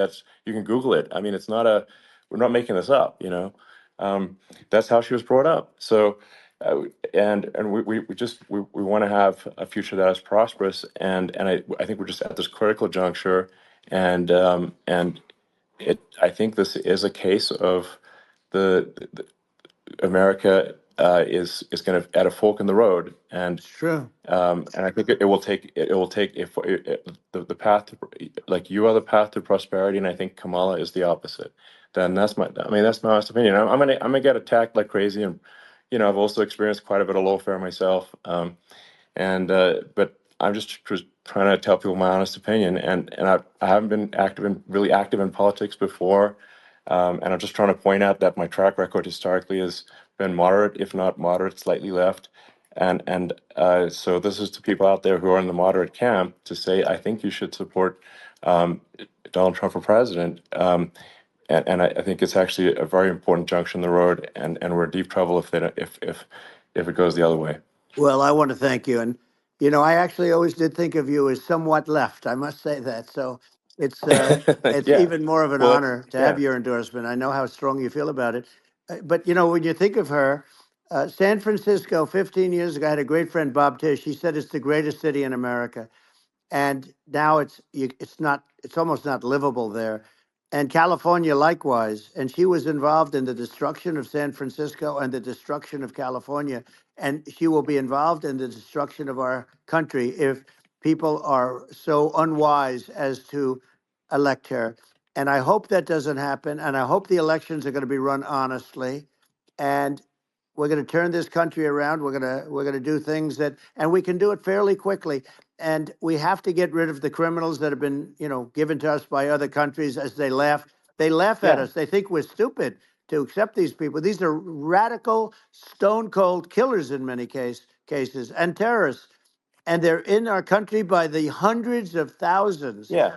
And we have to take Yeah. them out. Yeah, I mean, if I could summarize it, perhaps, I think these are issues that I think most people in America would agree with, which is that we want safe and clean cities, we want secure borders, we want sensible government spending, we want to restore both the perception and reality of respect in the judicial system, just stop the lawfare, and I think that's like, and how are those even right wing positions? I think those are that's just common sense, and that's I mean, would you agree with that? 100%. I don't understand, the whole, they call it progressive. They don't like the word liberal anymore, but call it liberal or progressive. I don't understand how somebody could say that it's okay for them to empty prisons into our country. And again, I told you their Yeah, crime rates definitely all not over the world okay. are going way down, which makes sense. In fact, the next time what we'll do is if something happens with this election, which would be a horror show, we'll meet the next time in Venezuela because it'll be a far safer place to meet than our country. Okay. So you and I will go and we'll have a meeting and dinner in Venezuela because that's what's happening. Their crime rate's coming down and our crime rate's going through the roof. And it's so simple. And you haven't seen anything yet because these people have come into our country and they're just getting acclimated. And they don't know about being politically correct law enforcement or lack of law enforcement. And our police, I have to just end with this. We have great police. We have great law enforcement, but they're not allowed to do their job. They have to be able to do their Yeah. job without being destroyed. Well, Absolutely, and it's obviously demoralizing if you're a police officer risking your life to to arrest violent criminals who could kill you and do kill you sometimes, and then you arrest the violent criminal, and then the DA doesn't prosecute and that's let the guy out. Yeah. Well, then like why should a police officer risk their life uh, to arrest a violent felon Well, even worse, if Elon, nothing's going to happen? even worse, they prosecute the police officer. They go after it and they prosecute the police officer and they take away his pension. They take away his Yeah. job. He loses his family. He loses his house. Well, I thought it was very telling, like incredibly telling, that when there was that case where sort of a gang of thugs beat up police officers. I think it was in Times Yep. Square in New York, and and then nothing happened to those guys. They were let out, zero bail, and I think a bunch of them were given free tickets to California. Well, what is I mean that is a gross indignity against the United States, and that's how. I mean, this is insane. Like, have we lost all pride? What that? How can such a thing be allowed to occur? I've never seen anything. You know? We see where they get shot. It's a very dangerous profession, but it's something they're very proud of, and they want to be able to do their job. But I've seen them get shot. I've seen a lot of things, but I've never seen where these guys are standing in the middle of a big street, everybody watching them, and they're literally boxing, like punching, stand up fighting a police officer. There were two of them, and you Yeah, had about six yeah, of yeah. these guys, and they're punching the hell out of them. And in their own country, they would be dead if they did that. They'd be shot. Dead. They Yes. would be shot instantly. And they come from these countries, and it's taking them a while to realize that we don't do that in this country. But in their own Yeah. country, if they stood on a street and had a fight with a police officer, they would be shot. There's no political correctness, and it's such a sad, Yeah. It's it's just such a sad thing to see. And that's the reason you we have yeah crime, we by the way, yeah because we don't do anything about yeah it. yeah we just cannot have a situation where our police officers are beaten up on camera by a gang of illegal immigrants, and then nothing happens to the guys that beat up the cops. I mean, and they're let out. This is Well, we're going to unacceptable. change it, Um, and we're going to get them out of the country. When I first got involved, they said you couldn't get them back to these countries. You couldn't take them back. In the case of Guatemala, Honduras, El Salvador, some others, you couldn't get them back. And I said, really? Oh, you can't get them back? Because under Obama, he couldn't get them back. They'd fly them in, and they'd put planes on the runways in these countries so you couldn't land a plane. They'd bring them back. And the generals told me, sir, we can't bring them back. The countries won't accept MS-13 gang members. They won't accept them. And I said, really, how much do we pay these various countries in terms of economic aid, which is also somewhat ridiculous? And the answer was $750 million. I said, good. Tell them they're in default. They're delinquent. We're not paying them anymore because they won't accept yeah, their. it's And you know what happened? They all called me, yeah, every yeah, one of them. They said, we would be honored to take them back, sir. We would be honored. It was so easy. But it's one of those things. And we got them back. We took in so many, the MS-13 is probably yeah, the worst gangs in the world. They're the most vicious, violent. We took them out of here by the thousands and got them out of here. And their countries took them back. And because I said, you're not getting any more economic aid. And once I said that, they were nice. They wouldn't take them back for yeah, Obama. They yeah. wouldn't take them back for anybody. And now we have a problem because we have this guy, and they don't take him back anymore with Biden because they don't respect him. Yeah, yeah. It's just gotta be done. We just can't have uh whether they're citizens or not citizens. We can't have, because they won't prosecute citizens either. Not just illegals. So that if it's you can't have violent repeat violent offenders that are not that don't get That's incarcerated, right. because they will obviously, by definition, continue to hurt people. And I think where part of this comes from is that there's and I do sort of consider myself liberal in some ways. I mean, it's just that you want to have empathy for Right. people. Obviously, you want to have empathy for people. I totally agree with that. You want to have empathy, but you also have to have empathy for the victims of the criminals. And if you just have empathy for the criminals, it's actually shallow empathy. It's not real. You're not thinking. You're one layer deep empathy. You got to say, like, what if you don't incarcerate this person? who are they going to hurt? Who are they might kill someone, they might rape someone. If you don't incarcerate them, you have to have empathy for the victims. And there's a lack of empathy for the victims of the criminals and too much empathy for the criminals. It doesn't make sense. That's why you want to have deep empathy for society as a whole, not shallow empathy for Right. criminals. And we have to give our police officers the dignity and the respect that they deserve. And we have to let them do their job. They can do a great job, but we have to let them do their job. And if we don't do that, it's going to all disappear. There's never been a society like this where you're allowed to do anything you want and nothing happens. And I'm talking about violent crime.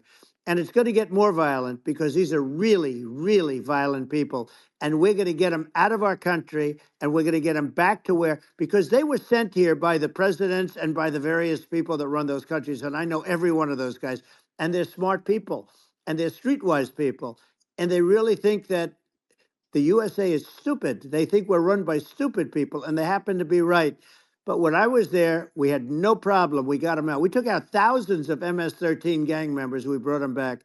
And now, again, it's the same old story. We don't do it.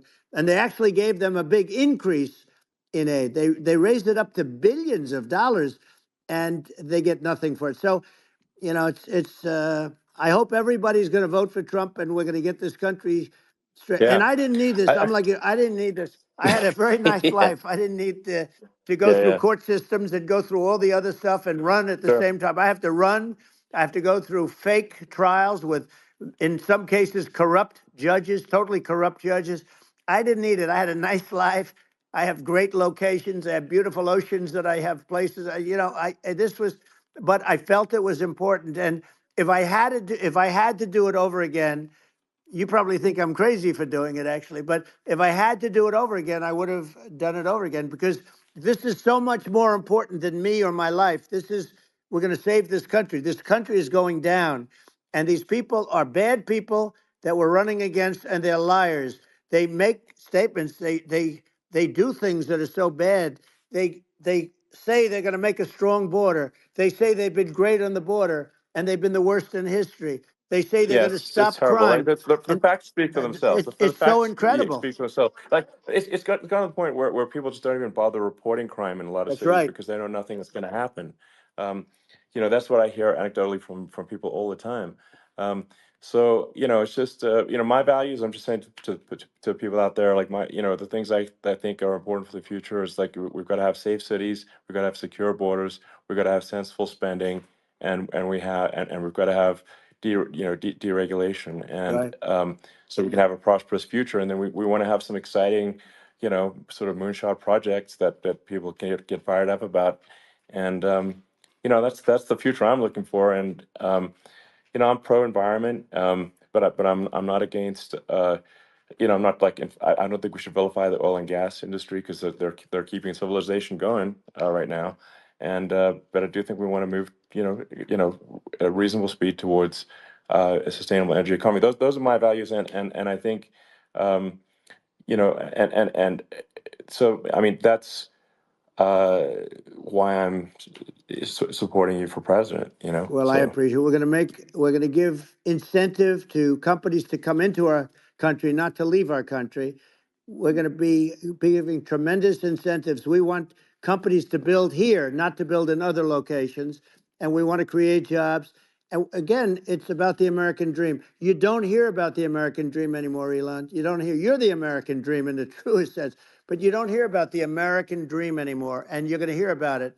People, they need that incentive to go out and yeah. do it. And they're going to love their lives. I mean, they're going to look forward to getting up in the morning and going to a job that they love, not a job that they can't stand, or not any job at all where they have no money, where they Yeah. literally have no money, and then they end up with violence and lots of other problems.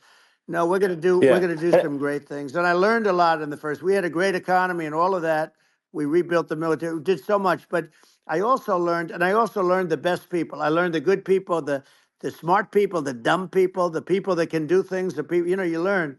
When I first came in, I tell people I was in Washington, D.C. only 17 times, according to the fake news media. I was in 17 times. I never stayed over.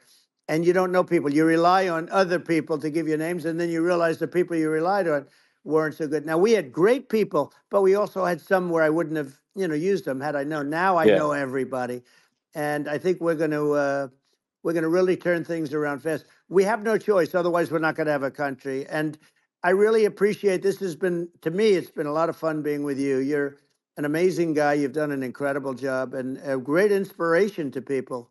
A great inspiration, and I hope you keep going and just continue to do well. And we're going to have a big election coming up, and I think November 5th will be the most important day in the history of our country. I think that election will be the most important election, and I think it'll end up being maybe the most important day in the history of our country, because if Yeah. we don't win, I just feel so sorry for everybody.